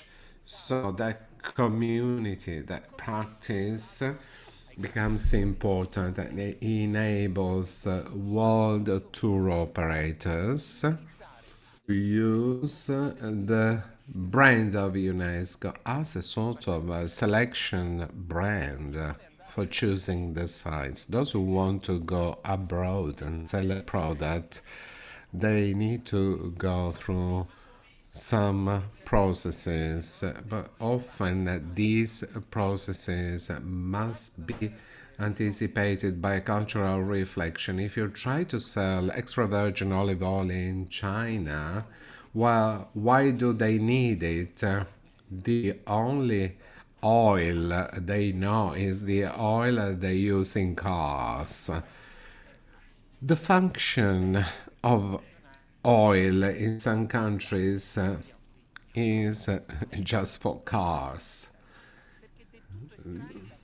Oil is not used in food because it's quite far from their culture. So this acknowledgement we've had for the Mediterranean diet is used also to anticipate some connected reflections to internationalization processes and products related to food. Before selling some products, I need to explain the cultural meaning of those products. I need to try and sell the cultural image coming from a specific product. In some countries, we sell Armani or Keaton clothes, not because those clothes have a higher manufacturing quality, but because of the image, because wearing those clothes means being in line with the lifestyle, or driving a specific car, or eating a specific product and tasting a part community. Mediterranean diet acknowledgement has significant and relevant function to think and have a dialogue with some countries about some products in the Mediterranean diet. They may have no reason to exist, but thanks to that, be on some markets and explain the meaning and the sense of this lifestyle, and then we can get back to and I've had the opportunity to speak in schools all over the world. My intervention was concluded by saying, what is the most famous ice cream in the world? Häagen-Dazs. The most famous pizza in the world, 99% would say Pizza Hut. What is the most famous coffee in the world? Starbucks. So coffee, ice cream and pizza. These are three Italian products. Three products representing our culture, but it is not so. These products have nothing to do with Italy. Before dealing with these things, I wrote The Art of Pizza Makers in Naples. That application was very funny. In the world thought that pizza was Italian. Many people thought that pizza had been created in San Francisco for the first time. So in the world, there's a division because multinational companies who made money out of pizza, coffee, and ice creams are not Italian. So before letting other people make a business even on the Mediterranean, I think we should focus on our pride And I think that from this viewpoint, the idea of the park starting in Caltanissetta, which can be a model that can be copied, is, I mean, the idea that I can build a project which I can share with all the peoples in the Mediterranean area. Well, this is crucial. This is very charming and interesting. I think this is a signal. So it's been 12 years now.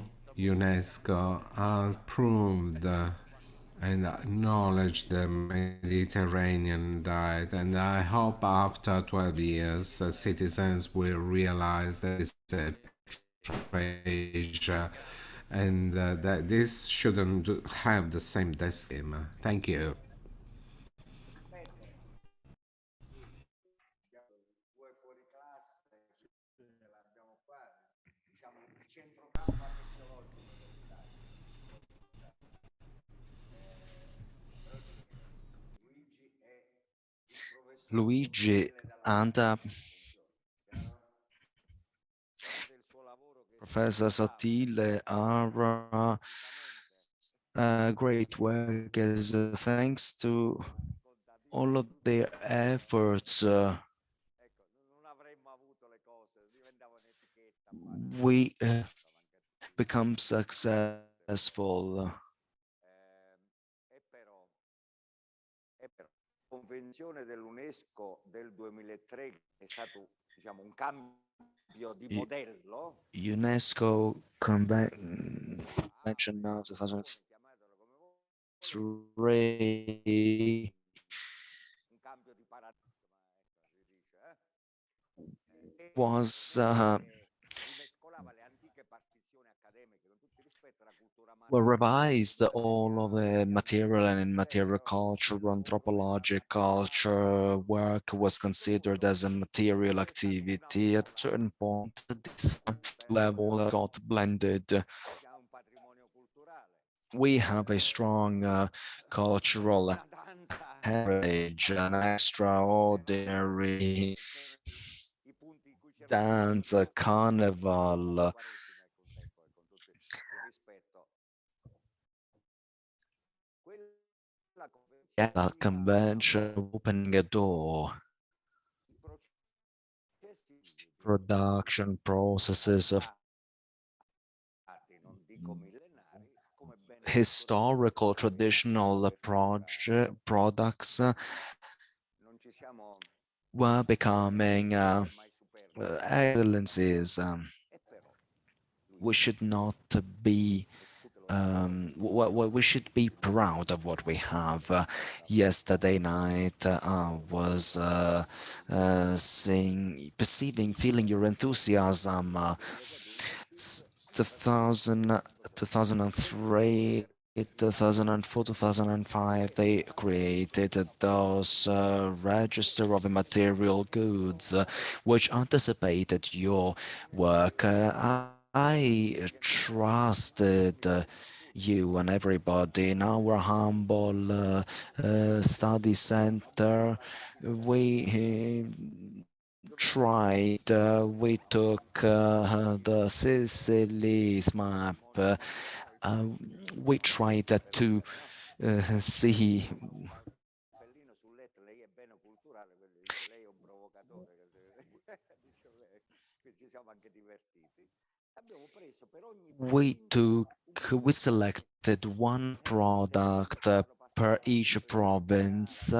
We presented it to the regional assembly. We tried to be humble, but also proud e questo è stato un passaggio. of ourselves. And so the region of Sicily accepted our project. I felt that the Spanish had started rapidly in their activities. Even the Portuguese launched a law on food at that time. However, we tried to resist. We didn't give up. thanks to your extraordinary team. We were honored to work with you. You are two extraordinary men. After that, we tried to take advantage of another project with being remaining humble, and we went we moved forward. We had, despite the difficulties and criticalities, we had a good counselor, Antonio Luca Collici, who thought about establishing a steering committee, and we worked hard, and in 2013 we achieved some goals. We didn't give up. I'm telling you what has happened over a decade. Dell'ATA. Noi siamo il settore ATA. Sai come gli viene in francese i bidelli di questo movimento?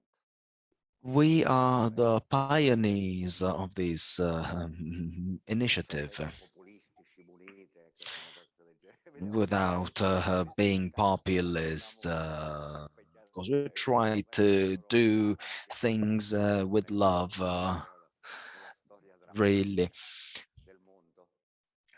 E poi, Luigi, And then Luigi, the last 3 years, we worked for 12, 13 hours, and nowadays we are launching the first park which aims to reconvert economy to produce a social innovation which exports. He was telling about his experience as a young boy in New York, from Naples to Sorrento. We should work hard little by little, but what are the true difficulties? Well, there's plenty of difficulties, but even in other countries, they worked out strategies. So they gathered together, they established committees, they selected resources, products, landscapes. We can just create a make videos, upload it in a digital system, which is also a multi-language system.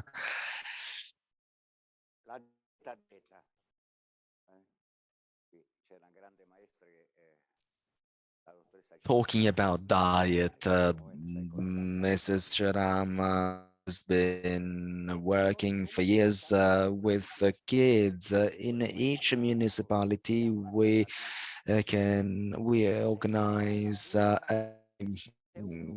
cooking lab. I love cannoli. For instance, yesterday we had some friends from Piana. I know that yesterday night you had the chance to taste one of those cannoli while I was working as an anthropologist. I mean, there is there's a range of alternatives that we can offer.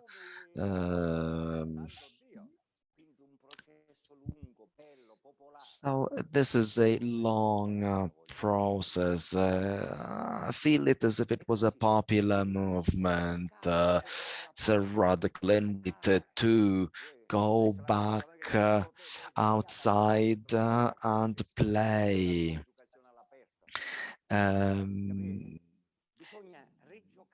Outdoor play is so nice.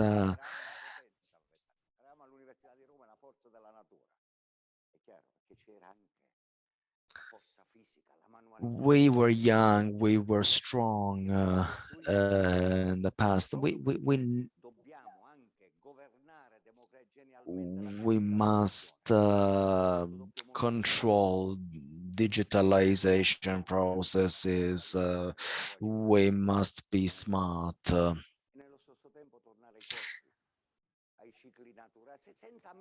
We should restore natural cycles through your support. The resilience and research national program is another opportunity. We need marketing activities. We should restore those old libraries. If you go to one of these libraries, you will see lots of resources regarding food, but even the cinema.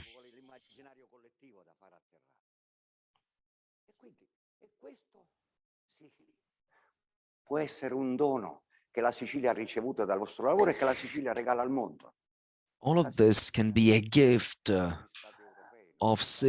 from Sicily to the whole world. We cannot escape our responsibilities. And this can explicitly be a pathway of love and brotherhood, which we can share everywhere. Un altro, diciamo, grande pallone per segnare, no? Alla nostra squadra d'assalto qui giovane che si va rinnovando. We need young people, young teams. Una lezione, no? Di sobrietà. La scuola di De Filippo. La scuola di De Filippo. This is De Filippo school way. We must work together and launch the new generation.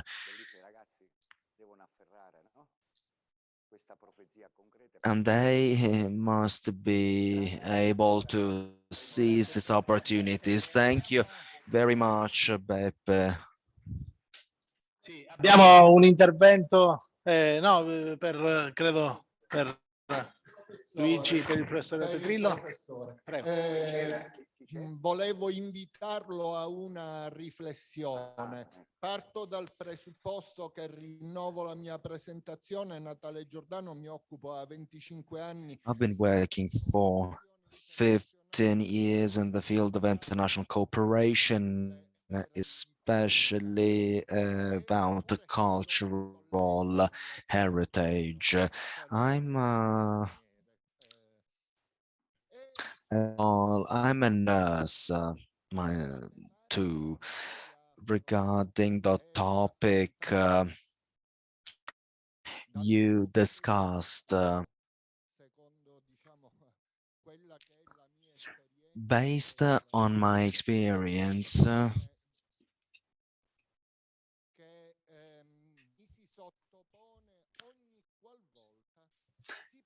every time we speak about a UNESCO heritage, well, I think that we are in a region including 7 sites, which is probably the longest list, okay, for a country, which are exclusively Sicilian heritage. Think about the Pantelleria vine, which is also included in the UNESCO heritage, religious festivals, and so far and so forth, which we share with other cultures and peoples. Sicily is a strongly branded region. Don't you think we may run the risk of um, underestimating what she said about science and to allocate the brand to sellable products?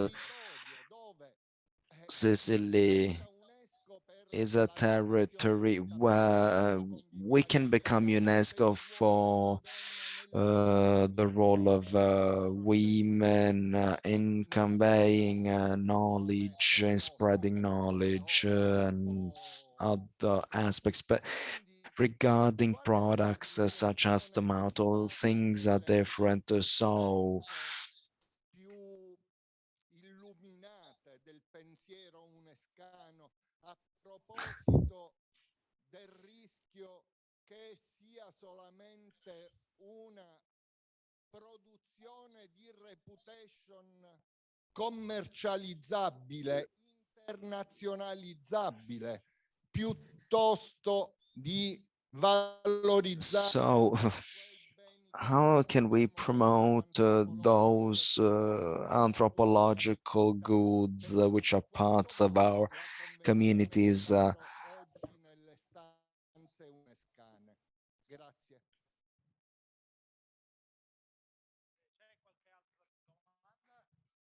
C'è qualche altra domanda? Se no rispondiamo e poi Is there passiamo. any other question before answering this one? Thank you very much for your question. Every morning I receive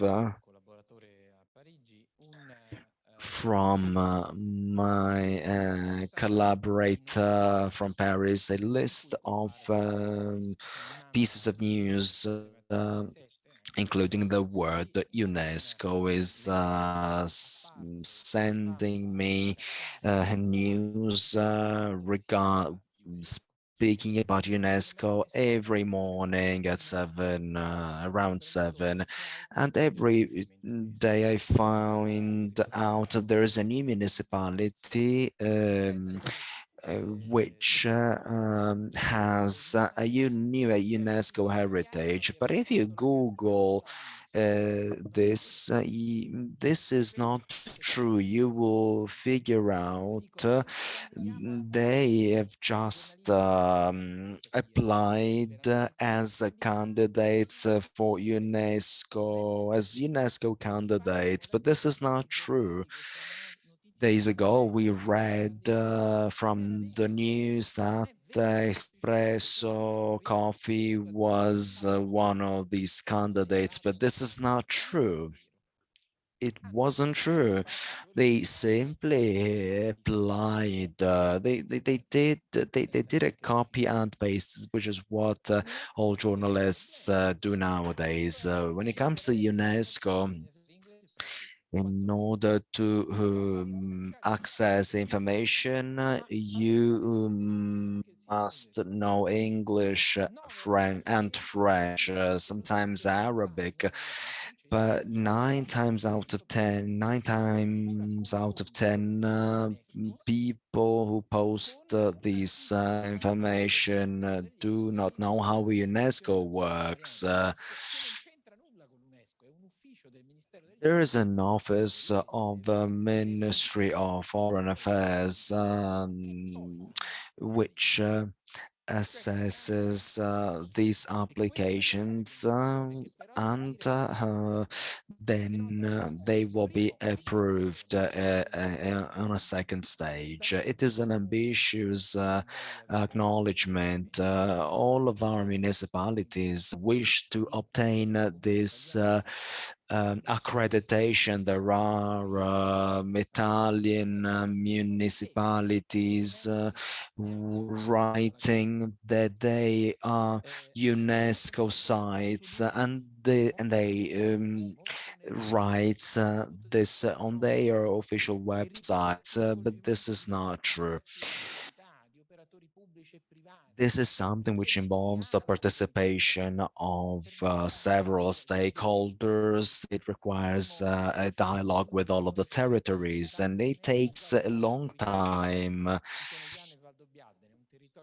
There's a territory in Veneto which took 14 years to draft the application dossier. The reason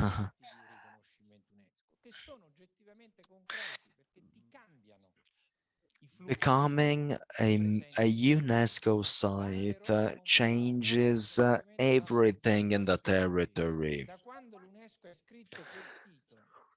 Since UNESCO includes a site, tourists raise dramatically. Farmers were invited to turn their abandoned shelters in the countryside into hotels or accommodations for all of those tourists. Therefore, this is why it takes a long time, especially for the preparation phase. We need to establish a dialogue between all of the stakeholders in the territory. How many institutions are actually able to interact with the enterprises working in that territories, overcoming conflicts, historical issues and situations present in that territory. Therefore, the public administration is now forced to interact with the whole territory, and it obliges to raise the level of protection for that territory, because UNESCO does not actually provide any form of protection, but only visibility. So if they bombarded the cultural, destroyed the cultural heritage of Kiev, what would happen? Would UNESCO provide protection? Not at all. It only provides you visibility.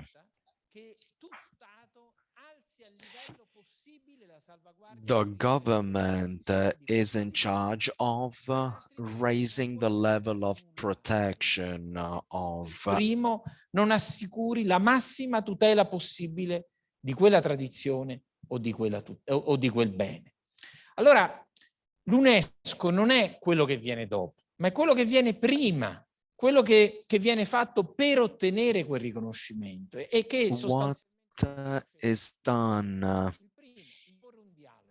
First of all, we should impose a dialogue between all of the stakeholders through a participation pathway, using all of the tools necessary to protect that site. Also, communication is what plays a key role. Every time we see the word UNESCO written somewhere, we should check it first. Thanks to UNESCO, I had the chance to travel worldwide. Yesterday, I landed in Qatar at 6:30. I reached Caltanissetta at around 8:38, and at 8:30-40, I was having dinner. And while I was there, I had the impression I had known all of the present people for years. Though this welcoming power of Sicily is unique. It was someone said, okay, this is a UNESCO heritage. It wasn't true, but I perceive the love of that man who said this. So beware those who claim they are members of UNESCO. We should check on Wikipedia or on the official UNESCO website and check out whether that site is or not included in the UNESCO heritage list. Thank you.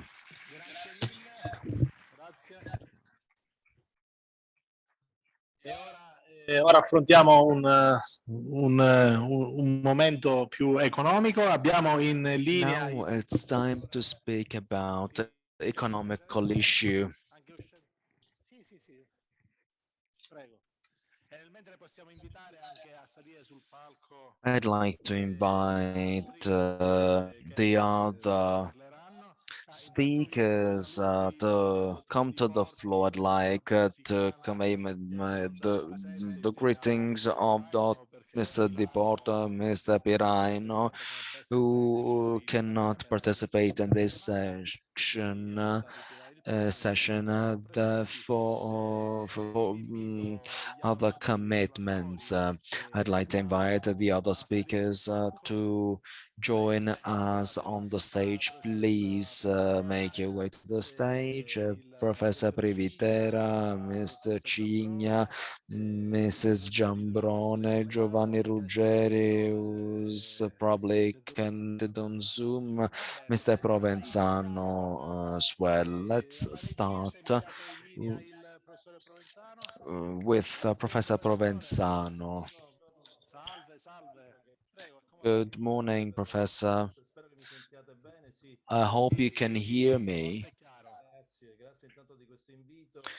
First of all, thank you very much for inviting me and congratulations for organizing this event. I apologize for not being there with you, but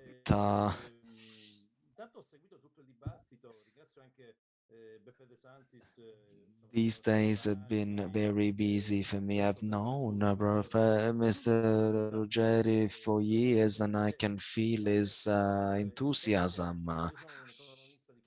I'm an economist. I've been working on behalf of at the University of Palermo. This is a very interesting topic, Beppe. I love your enthusiasm to you, your ability to put together so many people living in Sicily and out of Sicily. In the end, you always manage to put everybody everybody together. I've noticed that you mentioned a word related to the idea of diet, which is DS, related to living lab, which I can see, which I saw behind you. This is the idea of being able to do something. Said this, I'm going to tackle some issues based on some of the things that you said earlier about some key elements regarding Sicily. In my view, there are a few structural changes ongoing on which we're not on which we're not thinking enough.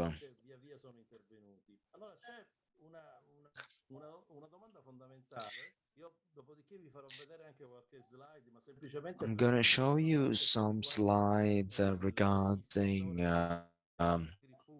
agri-food, which you've mentioned, which is related to the Mediterranean diet. There is a key element, in my opinion. The problem of internationalization and globalization is not just a terminological issue.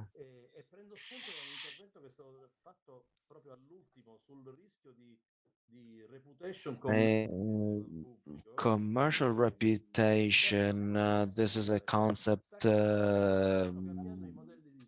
which I heard from the public. Development models and patterns are changing, and as far as Sicily is concerned, well, Sicily does not have a development model. The problem is not siamo gradi di offrire al di fuori della Sicilia. Il problema è di capire che la Sicilia well, the problem is the fact of understanding that Sicily has its own individual, personalized, customized brand, which is very much appreciated.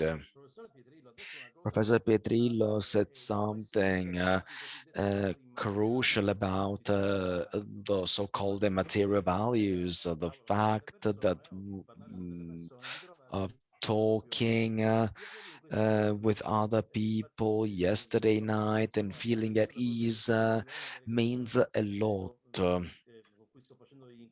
I've been participating in some meetings with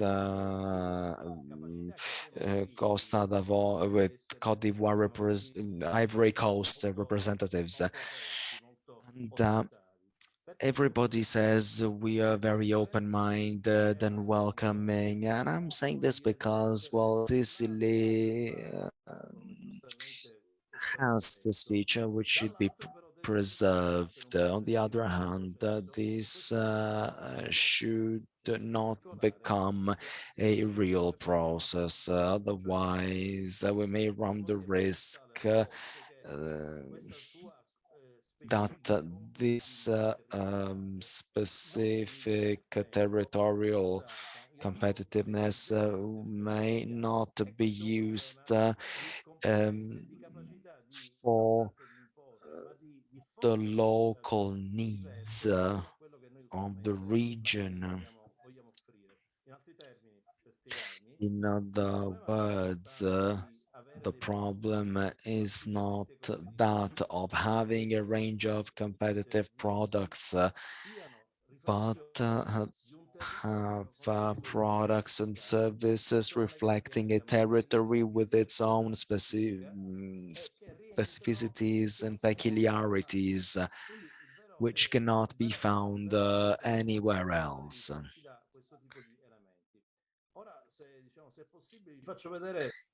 If that is possible, I'd like to show you some data. I'm going to share my screen.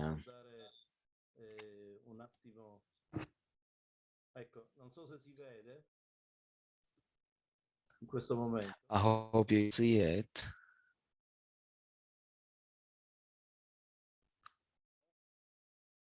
Penso che si veda, però non ho un feedback da parte di nessuno. Can you please confirm you can see it? Sì? Ok. Allora, volevo farvi vedere, diciamo così, I'd like to show you some slides on the current status of the agro business and food processing and manufacturing food in Sicily. Questo vi dà, saltando la parte, diciamo, di natura, diciamo, descrittiva, questo vi fa vedere, questo è uno schema che vi fa vedere come in Sicilia il numero... This shows penso che si veda, questo rappresenta un po' la classificazione territoriale attuale current territorial classification regarding the number of enterprises working in the field of agri-food. Why am I showing you this slide?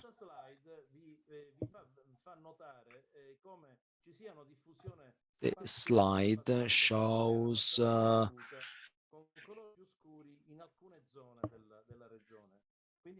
fondamentalmente E questa è una dimensione, diciamo così, del processo. Si faceva This is riferimento part prima alla of the process. We were talking about export potential and the real potential of territory right now. For the time being, we are so well structured in terms of presence of businesses throughout the territory. Non si vede? C'è solo il titolo. Devi scusa. qualche cliccaggio in più. Avviare la presentazione. Scusa, era stata avviata, si vede che... Aspetta un attimo. Ok, scusami. Qualche problema di natura... Vabbè, se no ascoltiamo, se non è possibile. Dai. No, tranquillo, facciamo. Ecco, sì. Si vede? Adesso sì. Now we can see the slides. Lo faccio in questo modo così si vede sicuramente. Vedete che fondamentalmente abbiamo una distribuzione di... So we have a variety of businesses spread throughout the territory in a different way. What we can see from this slide should also be seen from the size point of view. Eastern Sicily has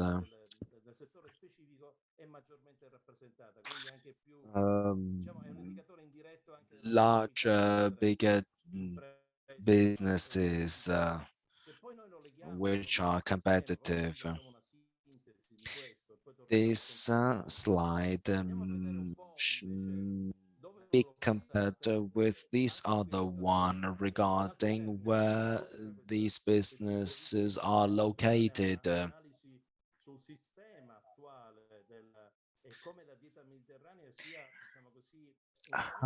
The Mediterranean diet is a key element for Sicily. As you can see, these are the three schemes which provide an overview about how geography provides a more diversified and diverse let's say landscape. In other words, there are different sizes, different establishments, and I believe these are crucial data. This is a cluster approach.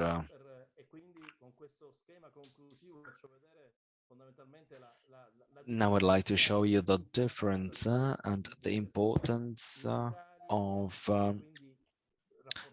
the industry in Italy. So if we compare Sicily and the rest of Italy, we can understand that the agri-food industry is a strategic industry in Sicily, which makes us understand how competitive this sector is. However, this is also a sector on which we need to work hard. But what is the development mechanism we should focus on? There is a problem of quantity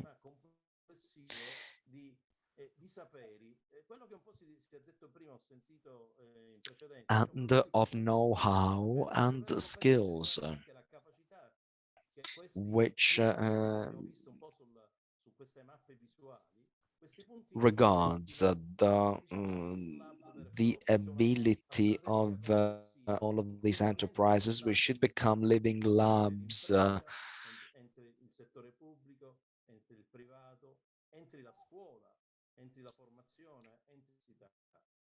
Training is important in universities and schools.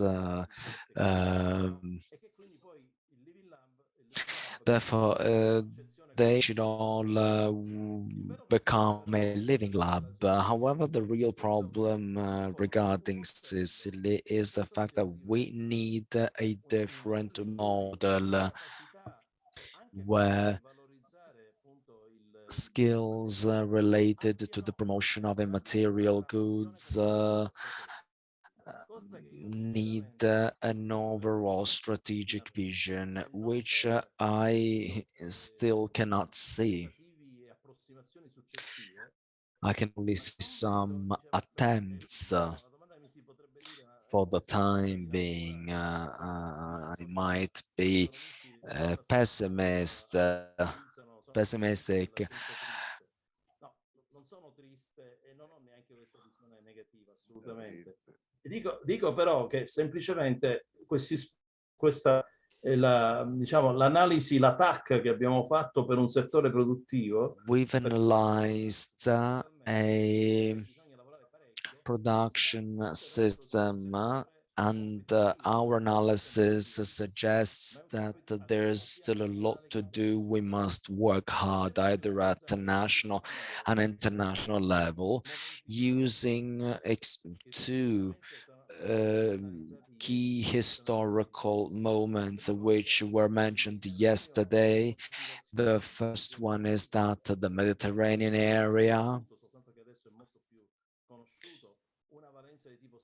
has a strategic value, either in terms of relationships between East and West, North and South. We should not forget that the countries like Libya and Tunisia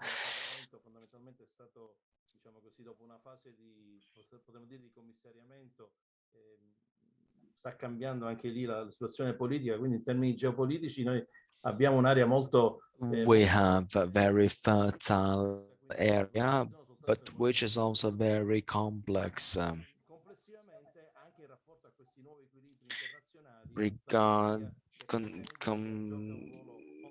Sicily plays a key role in such difficult situations.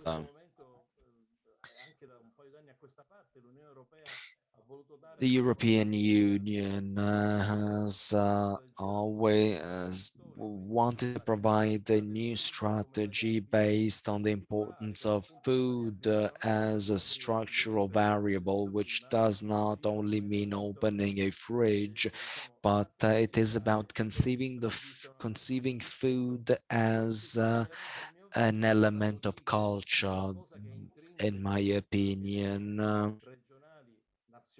Regional and national elements along with all of the local peculiarities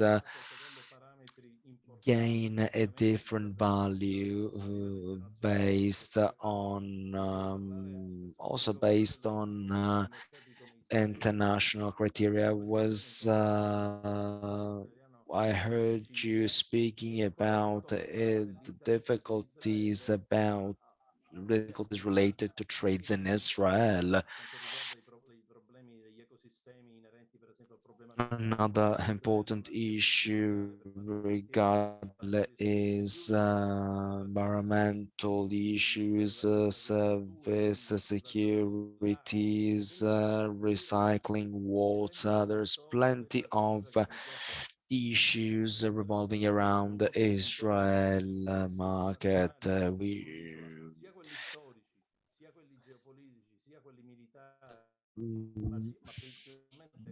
Many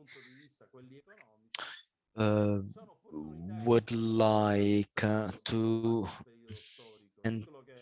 establish a relationship with Sicily or to keep and preserve their historic with Sicily. We should seize all of these new opportunities with the help of a public and private sectors support, as Professor Pietrillo said, in order to build up a new strategy, we need time and skills. Thank you. Economista raffinato e gentile, al di là della scienza. Kind and elegant economist, Professor. You You mentioned very important issues. Yes, I know that we can rely on your generosity. Let's now give the floor to our Sicilian scientists, Professor Privitera. Please. Good morning, ladies and gentlemen. My name is Mrs. Privitera from the University of Catania. I'm a professor of geography of touristic destinations. I'm the head teacher of the degree program in touristic sciences. I've heard you speaking about food. I'm going to talk about food and tourism. And Sicily has got both identities. We have beautiful land, we have cinema, food, but we take everything for granted, really. What the important thing is, as Rino said, everything is important, but you need the right skills. I'm an economist too.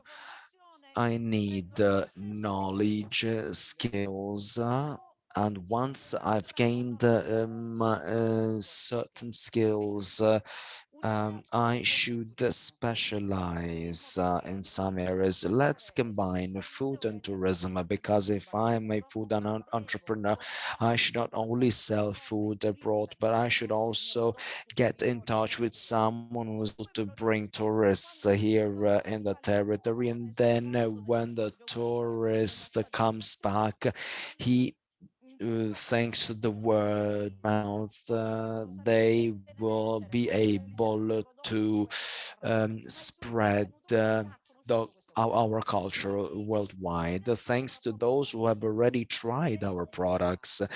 So it's a bilateral mechanism.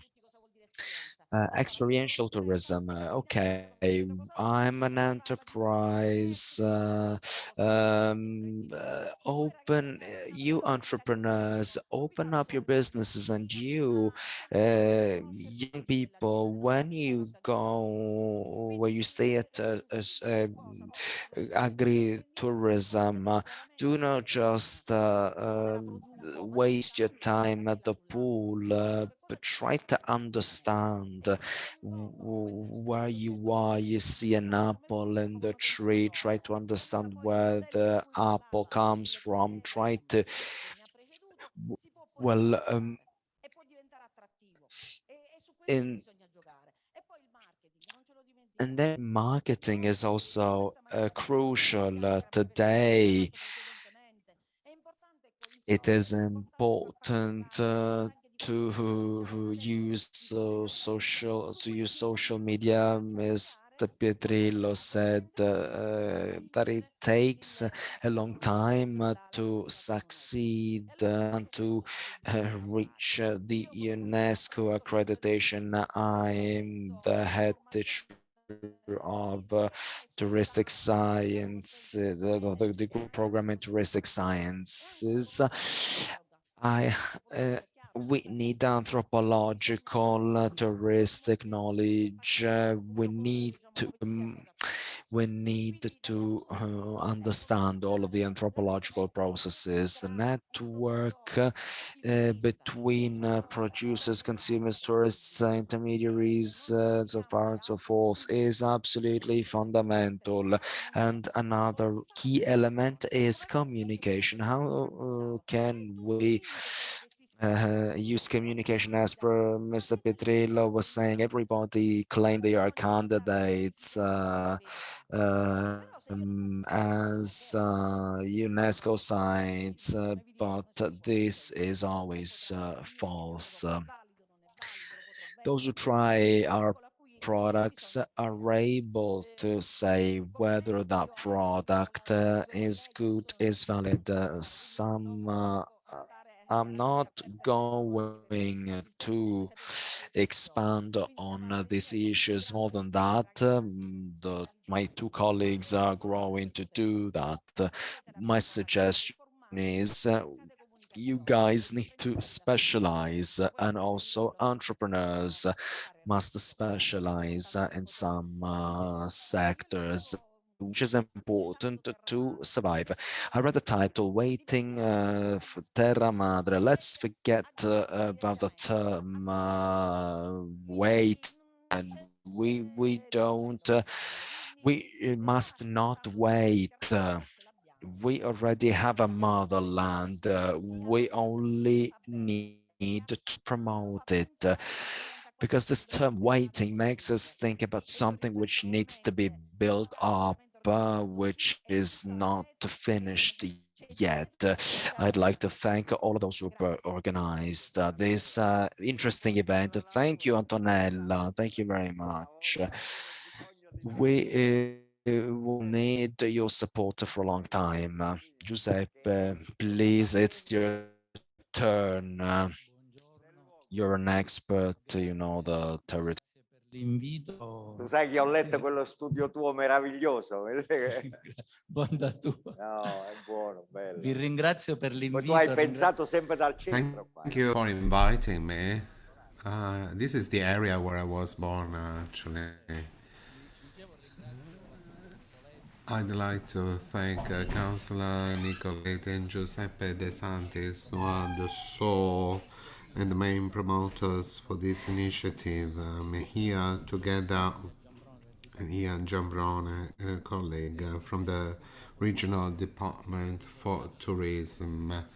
They have a privileged position to study tourism. She's in charge of the Tourist Observatory in Sicily, and Lucia Di Fat, unluckily for other pressing engagements, she cannot be here.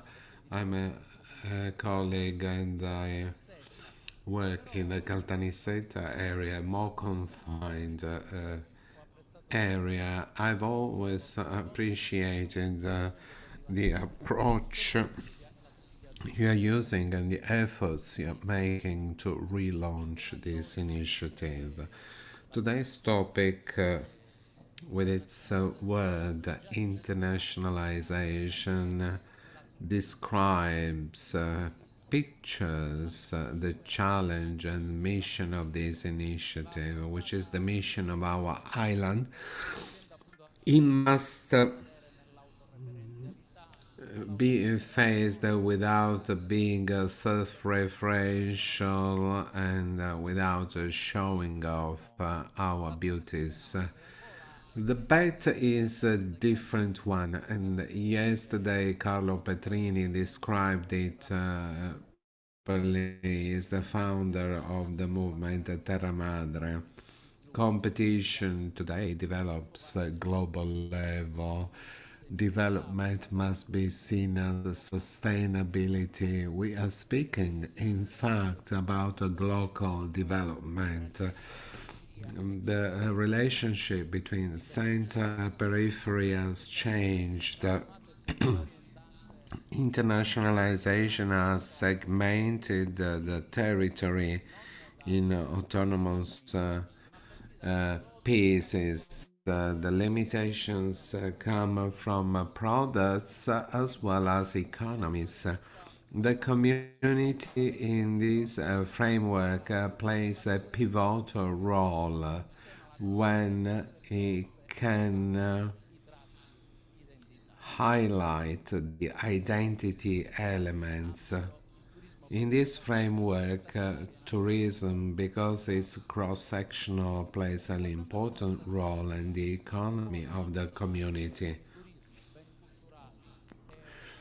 Tourism, cultural heritage, and typical produce account for what one can identify as the distinctive features of this community. At regional level, this is important, and it can be higher when these things are dealt with a long-term, more organic view. There are difficulties that need to be faced. If we do not face the challenges, there are some issues. The order, for instance, the status, and we know there are interventions which are managed by 6 different regional ministries. So, globalization, the production world, starting from 4.0, has difficulties in interacting with the community. Steps forward have been made in the last budgetary law. I'm speaking about funds for tourist companies have been shifted from the production regional ministry to our ministry, which is the regional ministry for tourism. This is important because it provides organic organization for interventions. This is synergism. There is a coordinated action to promote the island tourism, internationalization for our tourist promotion. My colleague is going to speak about this. It's something we are working on with the de-seasoning tourist flows and going beyond the usual products and packages with the beach, the sea, and the sun. We are promoting landscapes which are very much appreciated also in unusual holiday times, and I'm speaking about periods when you do not go on a holiday. It is absurd that in Sicily, thanks to these opportunities, Sicily has a tourist activity which is high only in 5-6 months throughout the year, and we are doing this by highlighting and promoting cultural heritage. We've got the heritage project and then some other measures that guarantee special vouchers to operators, but also the easy appreciation of the local tourist product. Well, as for structural difficulties concerning the Sicilian system, well, we're speaking about internationalization, but we shouldn't forget the pathway related to our damage, our lack of benefits related to our being an island. 6.5 billion euros count for a loss every year because we are an island. I hope we can get the opportunity to bridge the gap which has impact on Sicily, because the competition index for the time being sees Sicily ranking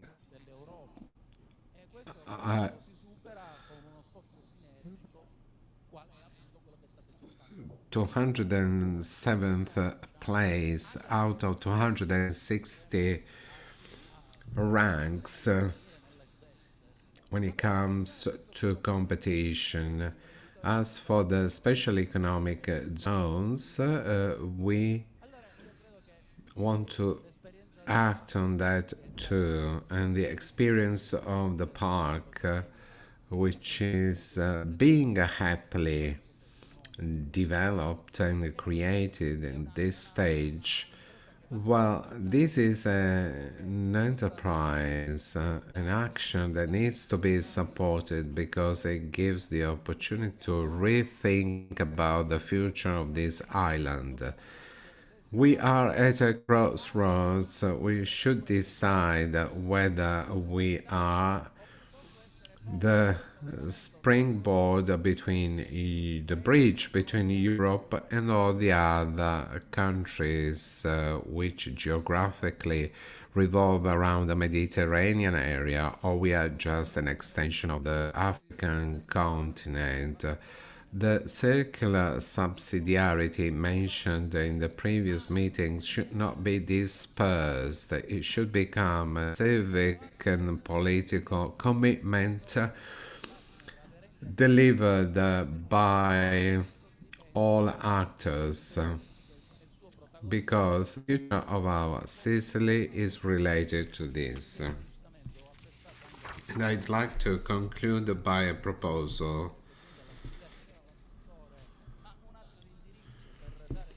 We should have an address to support this initiative. I think we should do more.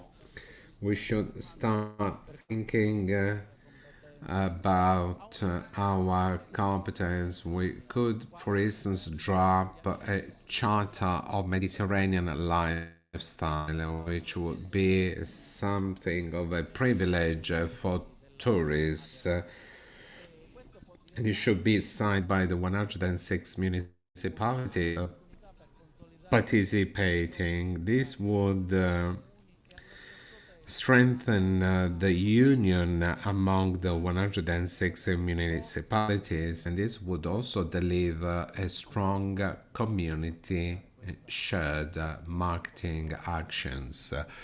I wish you all the best success and achievements will be related to what we do. Thank you very much, even for your political proposal.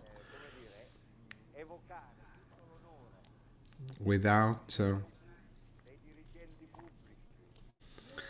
having to mention public officials, civil servants, the public administration for 3 decades has been attacked.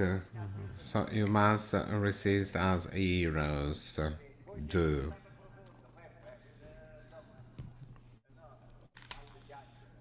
Out of microphone, sorry. Thank you. Thank you. Good morning, good afternoon, actually. I'd like to thank Councillor Mr. Nicoletti for inviting us to participate in this event on topics which are very important for us. I'd like to greet you all on behalf of Mrs. Di Fatta. Unluckily, she had other pressing engagements at the institutional level. On her behalf, I'd like to express her appreciation for this initiative. My presentation will focus on tourism because of my competence and because the design of Mediterranean lifestyle is in line with the promotional objectives from the regional administration, the 3-year tourist development plan and the yearly plan.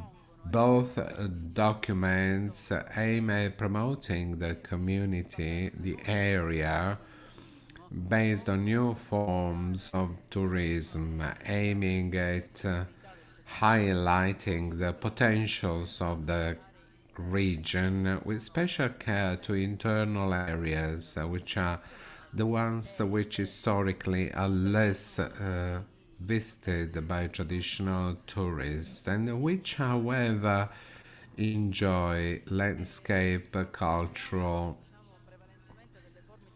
resources. We are thinking about tourism forms they are based on an experience tourism, which is slow, which should then focus on less visited areas. I'm speaking about a tourism that can combine food, beauty, and travel. I'm saying this because we are aware that in this very historical moment, it's important to redesign the landscape with a view to sustainability by promoting not just the internal market but also aiming at the international market. I'm speaking about a tourism that can start synergism between the public and the private sector. We know very well that tourism is a strategic element in regional economy with the potential for growth and the creation of jobs. It is unlikely one of those sectors that suffered from the pandemic effects because of the measures used by the governments to counter infections have had a negative economic impact, which has involved all the chain. So all destinations. Just to give you some figures on the impact and quantify the impact the pandemic has had on Sicilian tourism, I'd like to mention, without hoping to bore you, some statistical data concerning tourist industry before and after the pandemic. Before COVID, 2019 had an expanded trend started in 2016 with more than 5 million tourists and 50 million presence, with half of them from foreign countries. In 2020, this data has plummeted, and even though at the beginning of 2020 we could think about continuation of this growing trend in March 2020, with all the provisions and measures implemented, there was a picture which accounted for a loss higher than 50 to 60% of arrivals and tourists. Of course, no foreign visitors because no flights were operated, no frontier was open. Through 2021, the area has shown to be resilient because it has shown recovery signs.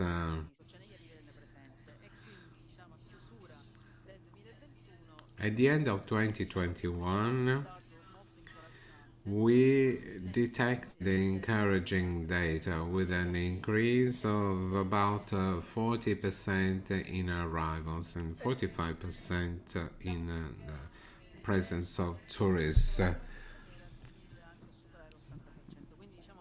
With foreign tourists, we got to more than 80%, encouraging data that let us hope,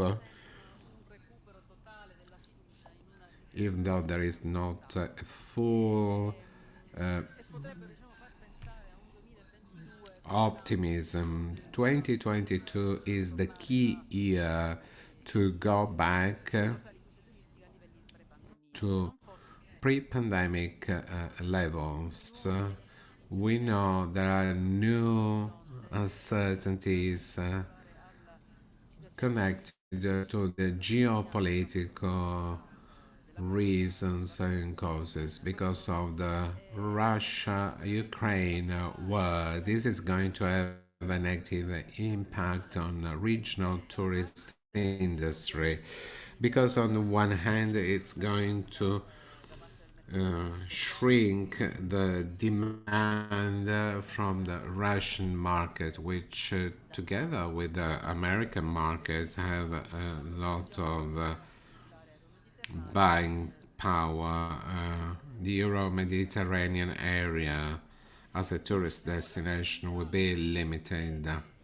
The challenge we feel we will have to face is to have marketing strategies that can bear in mind short-term scenarios, but also with the ones in the medium and long term by monitoring the consumers' behavior so that we can adjust supply to emerging demands that be a bottom-up approach involving the community as well as their experts and citizens, including tourists, by using all the resources available. This is the logic which is being used as a source of inspiration at our department. For 2022-2024, we're going to use the behavior trend after the pandemic by extending the tourist season, by diversifying the supply and having school tourism, sport, cinema and theater, and also specific actions and initiatives acting on all the tourist chain by boosting the operators' actions. CCSLE is a special measure funded with a specific EU budgetary line. It has been extended to September 2023. This project, thanks to 75,000 million euros of funds, the Sicilian region has bought services such as night stays in hotels, visiting museums, and also special discounts on flights. Tourists can enjoy special discounts if they stay at least 3 nights. For each 3 nights, they have a free stay in a hotel, up to 2 days of free stays in hotels. The idea is to increase tourist flows towards the region and diversify the supply by promoting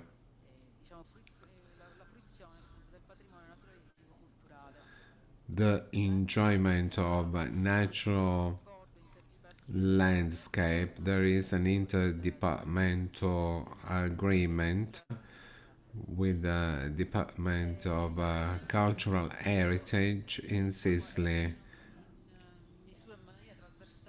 in a cross-sectional way. Another objective that is trying to start the Sicily project is to try and promote internal areas, the areas which are not usually visited by traditional tourists.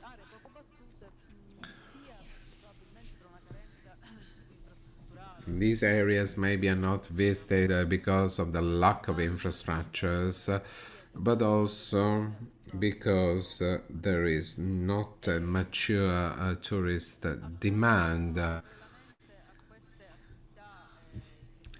Next to these institutional actions, the Department for Tourism has been promoting for years alternative channels which can be used through the internet. The Geoportal Sicily platform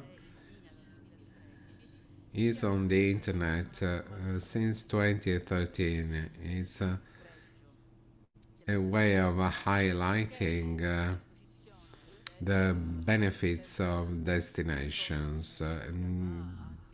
The platform provides details and information and topics such as nature, culture, food, and wine sector, UNESCO sites. I'm speaking about detailed information because they have information forms, very interesting photographs, and we are speaking about geo-localized sites with interactive maps. Other fields or areas where the department is acting through promotion are actions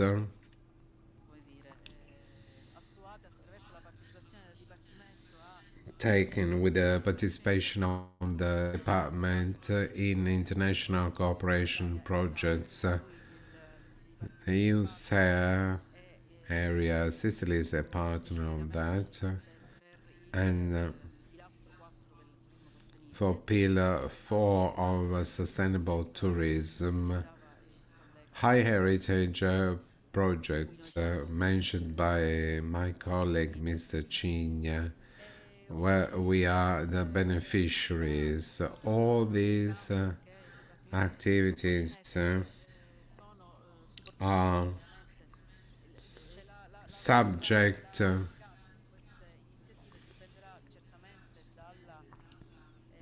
to the evolution of the pandemic and the current geopolitical framework. There be the need for interventions and corrections to support the regional framework.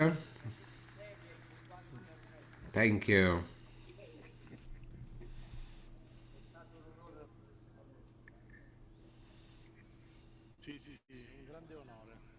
A great honor for us to meet you.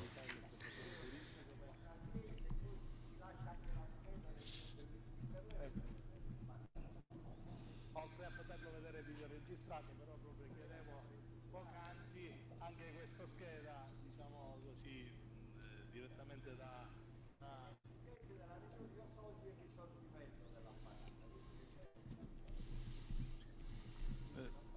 e ci riusciremo. Va bene, io ringrazio tutti voi. Thank you. Thank you. I'd like to thank everybody for this second day session. I'd like to thank all the speakers, the audience, the schools and students. We're very happy. Now we are about to close this session. I'd like to remind everybody that we're starting the afternoon session at 3:30 p.m. and then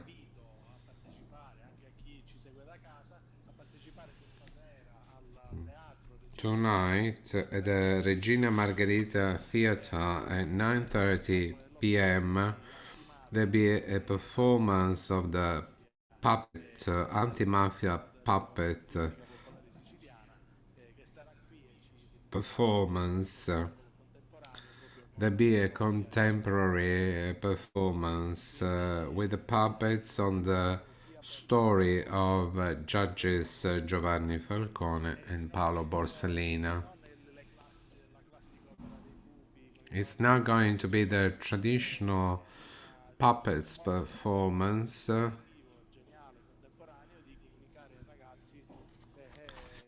It will be a new way of communicating to the youth. Sicilian events.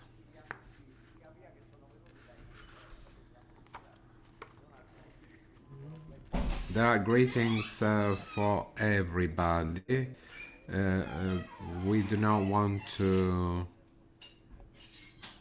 leave out any participant or attendee.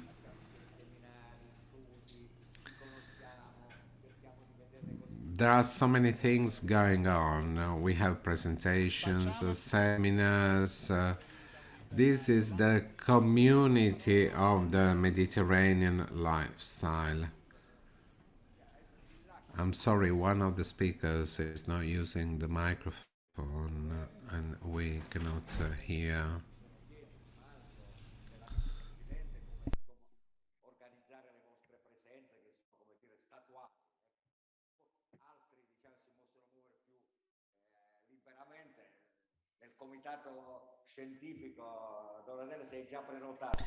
I'm sorry, the speaker is not using the microphone.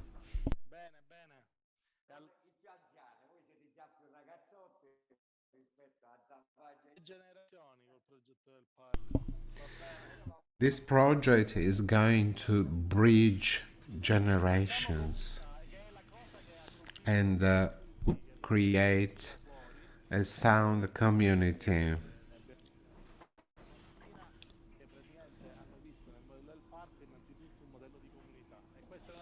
The park model is referred to as a community model. So thank you so much. See you in the afternoon. Thank you. Thank you.